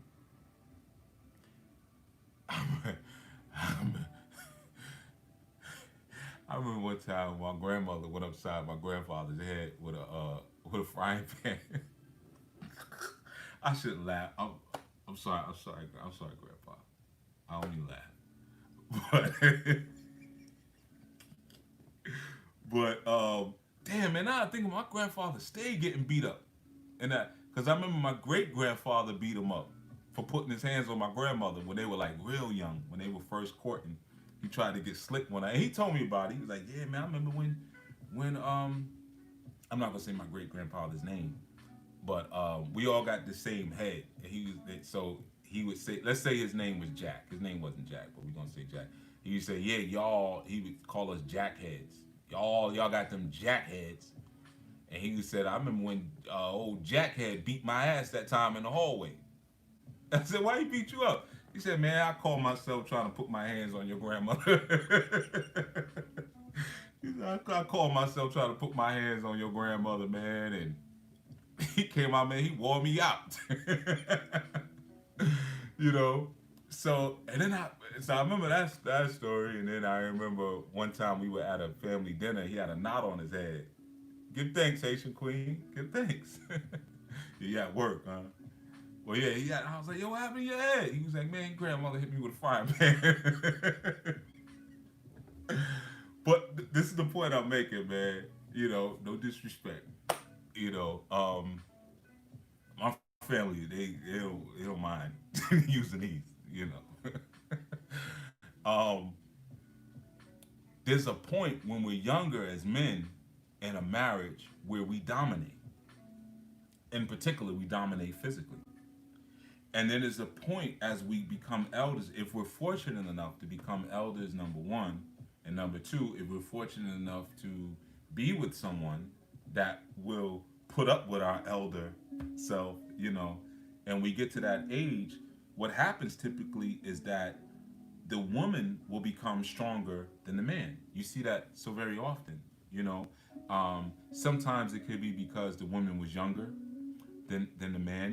If you married someone who was 10, 15 years younger than you, or maybe even 5 years, or also it's the abuse that we put on our bodies as men a lot of times, taking care of the family. We're going out in the snow and in the cold and in the rain to go and bring back home, the vegetables, proverbially. So sometimes we just a little bit more beat up, you know.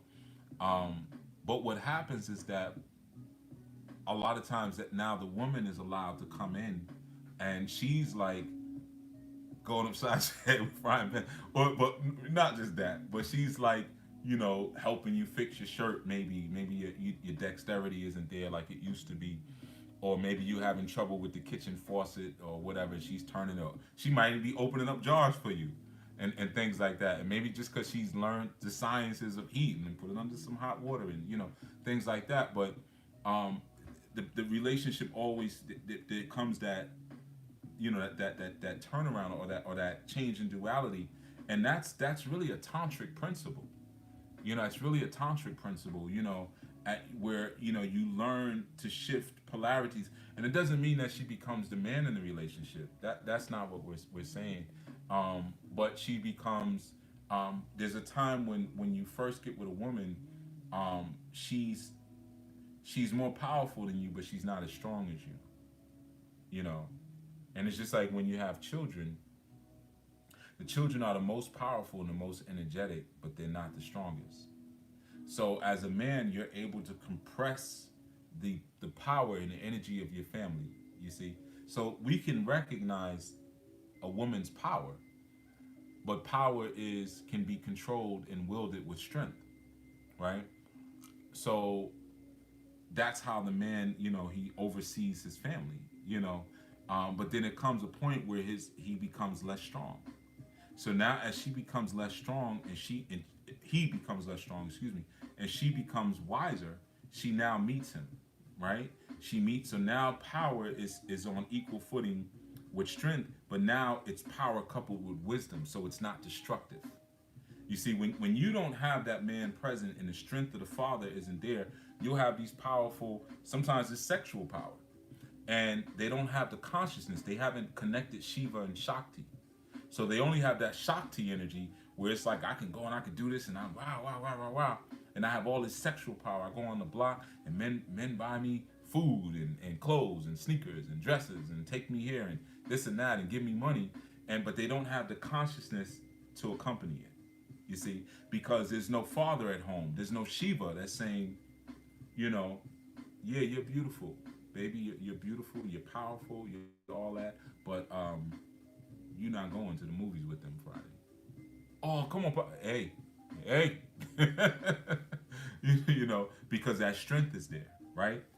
Now, as she grows, she develops a respect and a love for that strength. So she looks to find that out in the world. She looks to find that out in the world. That's where pimps come in. Yeah, absolutely. To give her structure and to give her order and to give her some instructions, most of all. You know, um, and to organize some of that power. Now you might be talking about dirty pimps. That's a different kind of thing, right? But the thing is now as they get older, and now they're facing each other. She now has wisdom and compassion.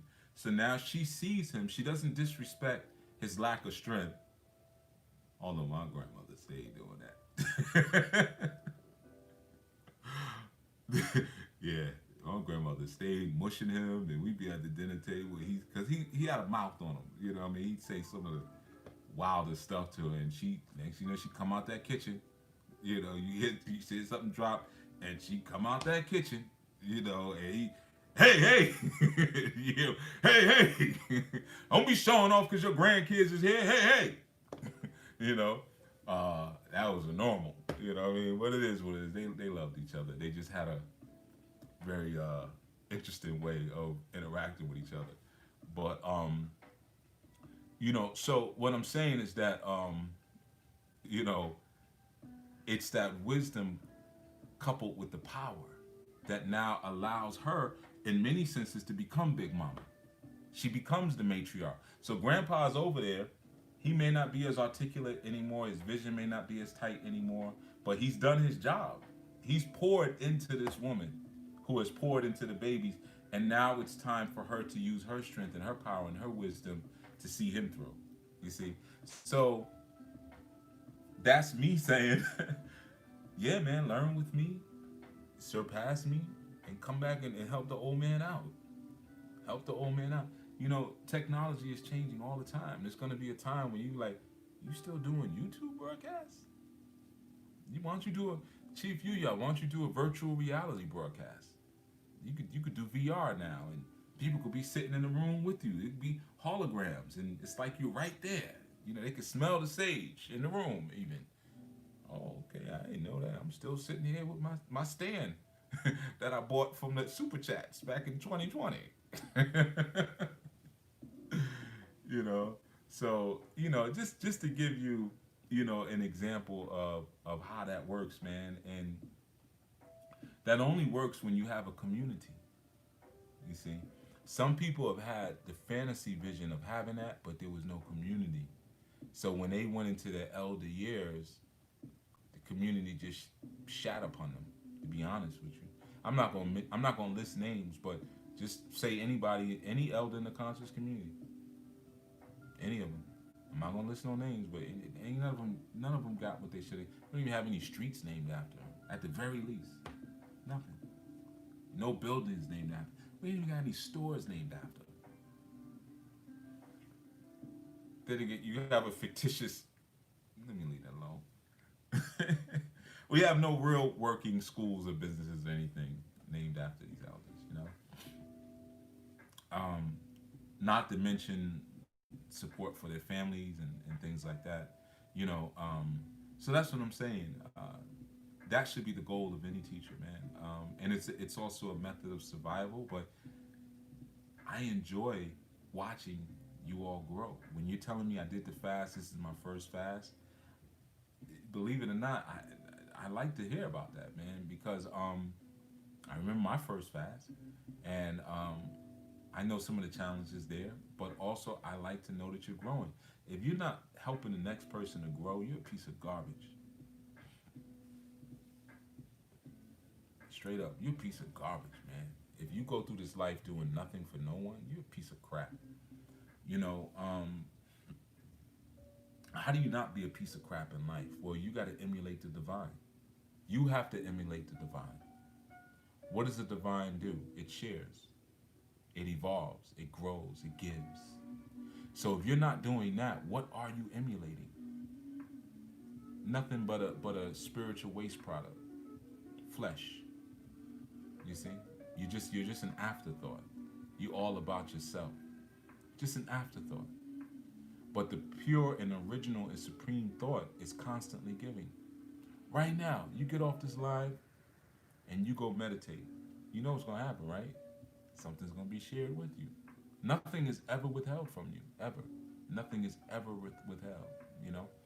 So think about that. But like I said, I wanted to do a longer segment today. We've been on for 2 hours because it's the last day. So I said either I was going to do one in the dawning and then another one at sundown. But I don't want y'all interrupting my evening. Plus, it ain't really the end of the fast for me because I got another 24 to go anyway. So um, I don't be doing no live. Yeah, I'm over here eating my food now, my steamed peas, and I don't want to hear all that, man. You know what I mean? So yeah, I'll see you all tomorrow. But I saw something in there. Let me just go to chat. Somebody said something about I'm interested, and I knew. I feel like it was Julio. I'm sorry, I meant to address it. If I can find it. If I can't find it. Okay, I'm interested and I knew I was so stuck on Ifa and trying to educate myself, started to get lost. Yeah, well, sometimes that happens. Ifa can feel very cryptic if you don't understand the culture that Ifa is birthed out of. Um, and I knew we do deal with Ifa, but that is not the root. A lot of people, a lot of you guys, I know you think that because I'm a Babalawo. A lot of people think that I primarily just teach Orisha. That's like way down the list, just so you know. YG Gutter, peace. Um, yeah, Orisha is not on the top of the list. Ifa is not on the top of the list at all. You know, I can tell you right now, primarily what's on the top of the list is your moral values and your gender standing. So, okay, peace, Georgina. Peace, peace, peace. I guess you probably gotta go back to work. Thank you for joining us.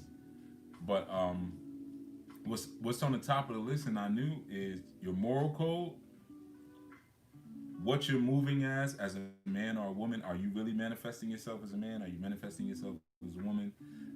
Nation building, and really, we could say right before nation building would be the sciences of family. So economics is a huge thing that I deal with in Anu. You gotta have your economics and your financial standing straight. Not for tithes or anything like that. Well, not tithes for us. You should give tithes, but not. We don't. There's no membership dues or anything like that. But no, you got to be strong financially because there's no reason not to be with all the information that we have. And the economics is the relationships. Like we're building now. We fasted together, man. That builds relationships. That builds camaraderie. You know, but I have to tell you, because people have come into Anu. I got another reminder. I'm gonna try it again. I did well earlier. Got it. All right. People have asked when they like came into the orientation, like, oh, okay, after I finish this, will I be like, are you preparing me to be a priestess? No, maybe that's not for you. And 9 times out of 10, when people ask that, they got no business even being that. Because here's the thing: what I knew, we're a service ministry. So if you talking about I want to be a priest or a priestess, well, what are you doing now that is priestly? If you are not a part of any volunteer program or haven't created any volunteer program, if you're not helping anybody, not serving, and I'm not just talking about your nephews when they come by the house. Yeah, I be trying to talk to them, or in the barbershop. I try to tell people what's up. I ain't talking about that. I'm talking about in official capacity. If you're not helping other people, don't come to me asking me nothing about being no priest or priestess. I already know what you're about. So I don't mean to go off on a tangent on that, but that's not something that happens first. We need to understand your character first, and we need to build and develop character.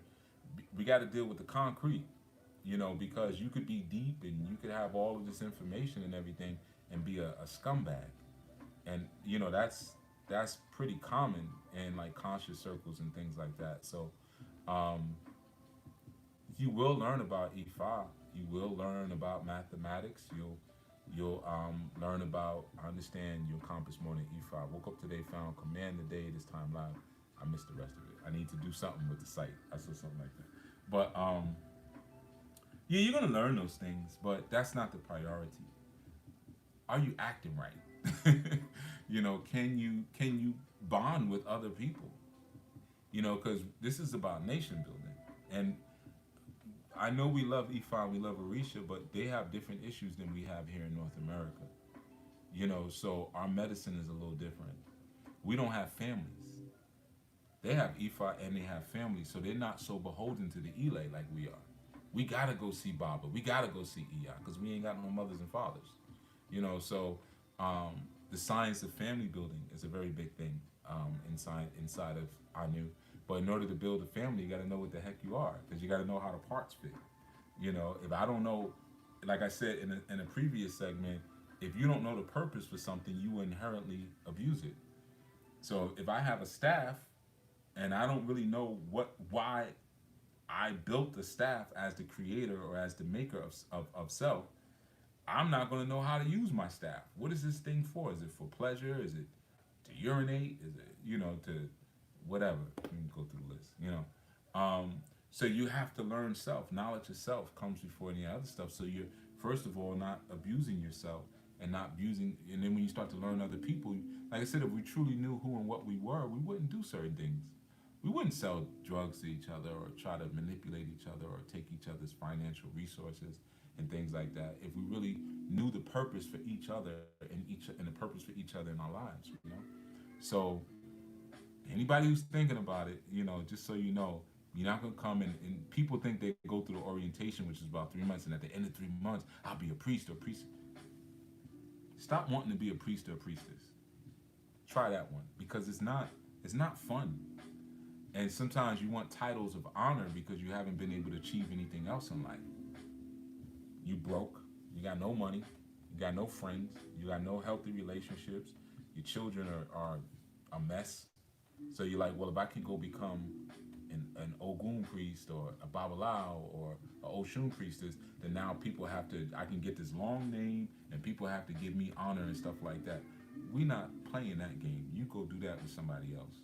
We not playing that game. If you're a man and you're with me for a while and you don't have a business and you have no investments, and we also will get to the point where you don't have you have a family but no life insurance, you don't be coming to me asking me about nothing. You haven't even held down the basics. You get popped in the head today, what happens to your family? You have no contingency for your family whatsoever. Nah, man, don't come asking about nothing else. You know, you don't know 10 to 20 words in your divine language, but you want to be a priest. No, we ain't doing that. You know, like I said, there's plenty of people who will. You give them a couple of thousand, or some do $1,500. You get initiated, then you go on to Facebook and IG, and you change your name, your screen name, and you put up a couple of pictures of a couple of artifacts from the culture and from your initiation, and now people will bow to you. And then every couple of days, put up a story that comes out of Nigeria or that comes out of somebody's shrine, and people will say, "Wow, that's deep, Baba. That's deep, Iya. Thank you so much. Ashe, Ashe, Ashe." Ooh, you do that. I ain't gonna stop you. Over here, we get money though. We get money. No, I ain't gonna, I'm joking. But you know, over here, we just trying to really build the full person.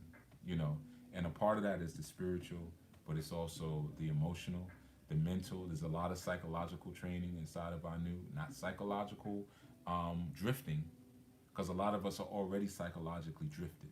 We've drifted off into, you know, places where now shaitan has a hold of us. We're not centered and focused on our divine purpose and reasoning. So it's getting you back into alignment out of the drift. And some people can't do that. Some people leave when you try to get them back. You know, so sometimes you lose people there. They prefer to drift, like I talked about yesterday. You know, yeah, you can change the direction of your something development with just $1,500, right? For some reason, oh, I think because your name is so long, Anwar. That's why it keeps cutting off your messages. Yeah, okay. But yeah, so you know there'll be more information forthcoming, especially when we get around that. I'll share something here and there. You can always go to Anu Life Global Ministries, subscribe to the Anu Life Global Ministries YouTube channel because we'll be doing videos periodically off of that as well. Spoiled Rotten, is there a way to place to connect with others to study and have discussions? Well, here, but in Anu we have a whole, almost knocked it over. I'm always, well, look, I got stands. I just kicked the stand. Yeah, well, we connect regularly, and I knew every dawning. Actually, we greeting each other. Good dawning. We have a whole group video, group chat, conference, and then we link up with each other when we're near each other. Outside of that, you know, I'm not. When I killed Chief Speaks, there was several reasons, but one of which is that I said in that last segment I want to focus more on the people in my ministry. So there was an enrollment period here. You know, okay, you can join, and you could be with us, and you can get more of that, and give more of that.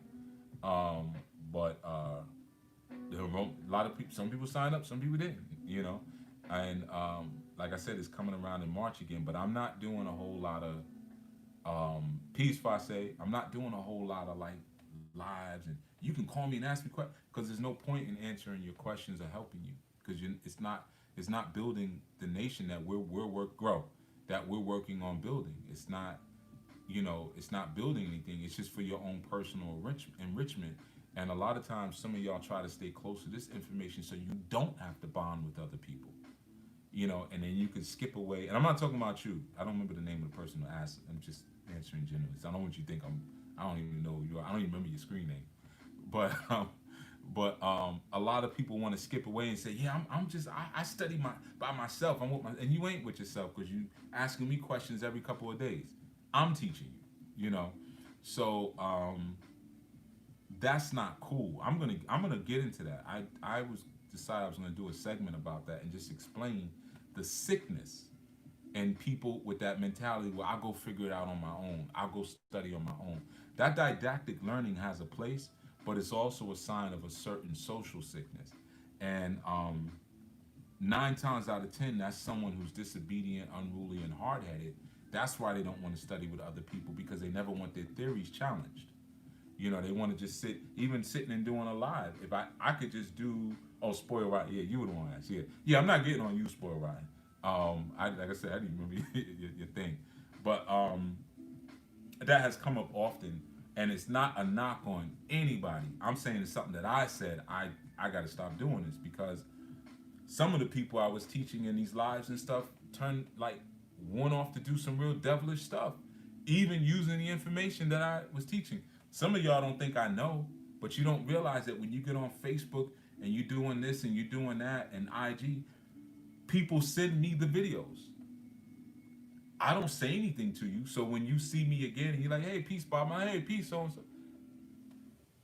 Like I said, a smile is just a frown turned upside down. Don't think I'm stupid because I don't say anything. What it is that I don't want to waste my time with you. That's what it is.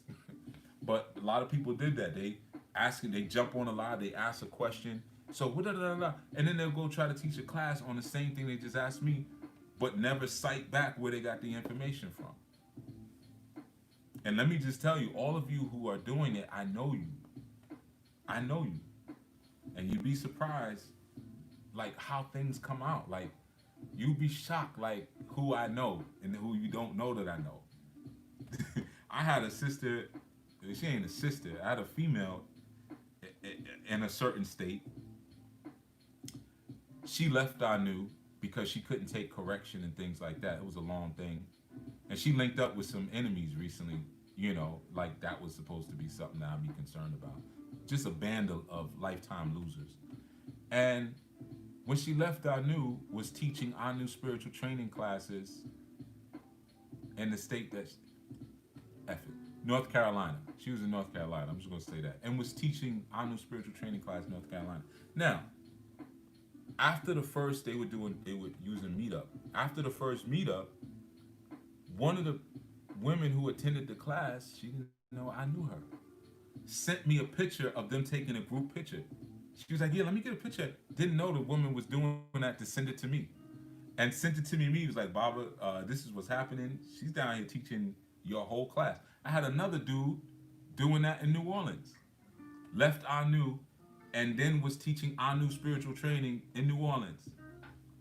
And it was his ex-girlfriend who told me about it. Like y'all, the truth will always come to light. You know what I mean? And you never heard me. This is the first time you ever really heard me talk about. I never did a show calling people out, and I'm not gonna do that. That's not really my style. But what I'm just saying is that I've learned I don't want to teach so much in an open forum anyway because people come with bad intentions, and I need to understand your character. Because you go out and you teach my information and you posture yourself as someone, and it now exposes people to be taken advantage of by you. And I'm partly to blame for that. For giving you some of those gems to begin with. People, especially women, make themselves very vulnerable to anybody with the Yoruba name. Baba so and so. Okay, well, I'm gonna tell Baba everything. And sometimes you don't realize that these people just looked in a book and got a Yoruba name, and they're regurgitating other people's information, in particular mine. But the character isn't there. But you haven't learned how to read character yet. So now you turn around and your legs are cocked up in the air. And how the heck did I get here? You see? So Nah, man, you want to be a part of this fellowship? Be a part of this fellowship. Does everybody make it? No. Do most make it? No. Because once we start getting into the character building, that's when most, I can't do this. Once we start getting into the inconsistencies in your story, I can't do this. You know, so that's who I'm serving. I'm doing these command your days because it was led on my spirit to do it for as long as I'm gonna do it. I ain't doing this forever. But it's not a like a return, Chief you guys return to you. It's not that. It's not that at all. When I get led, I haven't done a podcast since I've been doing these. Right? I'm not feeling led to do podcasts right now. And maybe I will be, and then I'll say, okay, well, the command of the day, they got what they need. Let me go back to the podcast. Or maybe I'll do another video like, the Archon video, Covenant of the Archon. Maybe I'll do that. I go with spirit, and there's a plan and there's a strategy, but there's different ways that I enact and get that strategy off. So right now it's this. But don't get locked into this. What it is for the long term is Anu. That's where the vision is. So if people want to be a part of that vision, march. Anything outside of that, man, I can't guarantee. I can't guarantee any other experience outside of that because I put my all into Anu. That I'm fully invested there. That's where I'm at. This other stuff is, it's someone else's platform and stuff. I don't trust these people, man. I would never try to build a experience on someone else's platform. I don't trust these people like that. You know. So yeah, man. Yeah, I'm glad you appreciated Quantum Love, the Command of Days. I'm glad. Seems like people are really needing it. This is the longest one I think we've done. But like I said, I wanted to go a little longer because we were breaking the fast this evening, or for some of you maybe tomorrow morning. Um, but yeah, I just wanted to give you a little bit of extra, and a little extra encouragement for those of you who made it, halfway made it, wobbled in, and for those of us who go on a little bit longer. You know what I mean? But all right, I'm gonna get to it. I got appointments with clients today. I got coaching that I have to do with people today. Emails I gotta go over today. I got our new work to do today, and a bunch of other junk. And I got some music that I owe somebody that I gotta work on today. So yeah, today is like most days, they're jam packed. All right, and I gotta set up one of my guitars. The weather's changing, so the moisture levels are changing. So the neck went crooked. I could feel it. It's not playing right. All right, so everyone, be well. Yeah, and Kashia, she's talking about she still, I think, checks the archives. Kashia is the woman for that, boy, because on IG, honestly, Kashia, some of the stuff that you post, I'm like, oh yeah, I did talk about that. She brings it back, so I'm very appreciative of those posts. She usually puts them in her stories, and it'd be like, usually it's something we talked about, and she'll like find it right then and there, and that'll be the post. And I'll be like, yeah, that was deep. I said that. I did say that. All right, because there's over 1,000 segments at this point. I remember a lot of them, but some of them I don't. I remember what I talked about in every single one of them, but I don't remember all the titles. That's what catches me, the titles. But I remember the subjects of all of them, So, yeah, follow Kashia. Follow her social media. You can get a lot of the our new archive stuff. Honest Doula. Is it Honest Doula, or does that just for the business? I don't know. You can put it in the chat. All right, everyone. Be well. Be safe. This is Chief Yuya signing out, and happy fasting and happy break fast. All right, for those of you who are breaking this evening, or for those of you who are starting in the dawning, I guess you'll be breaking the fast at sunset. However you timed it. All right, everyone. Peace, peace, peace. Stay solid. Stay firm. And be well.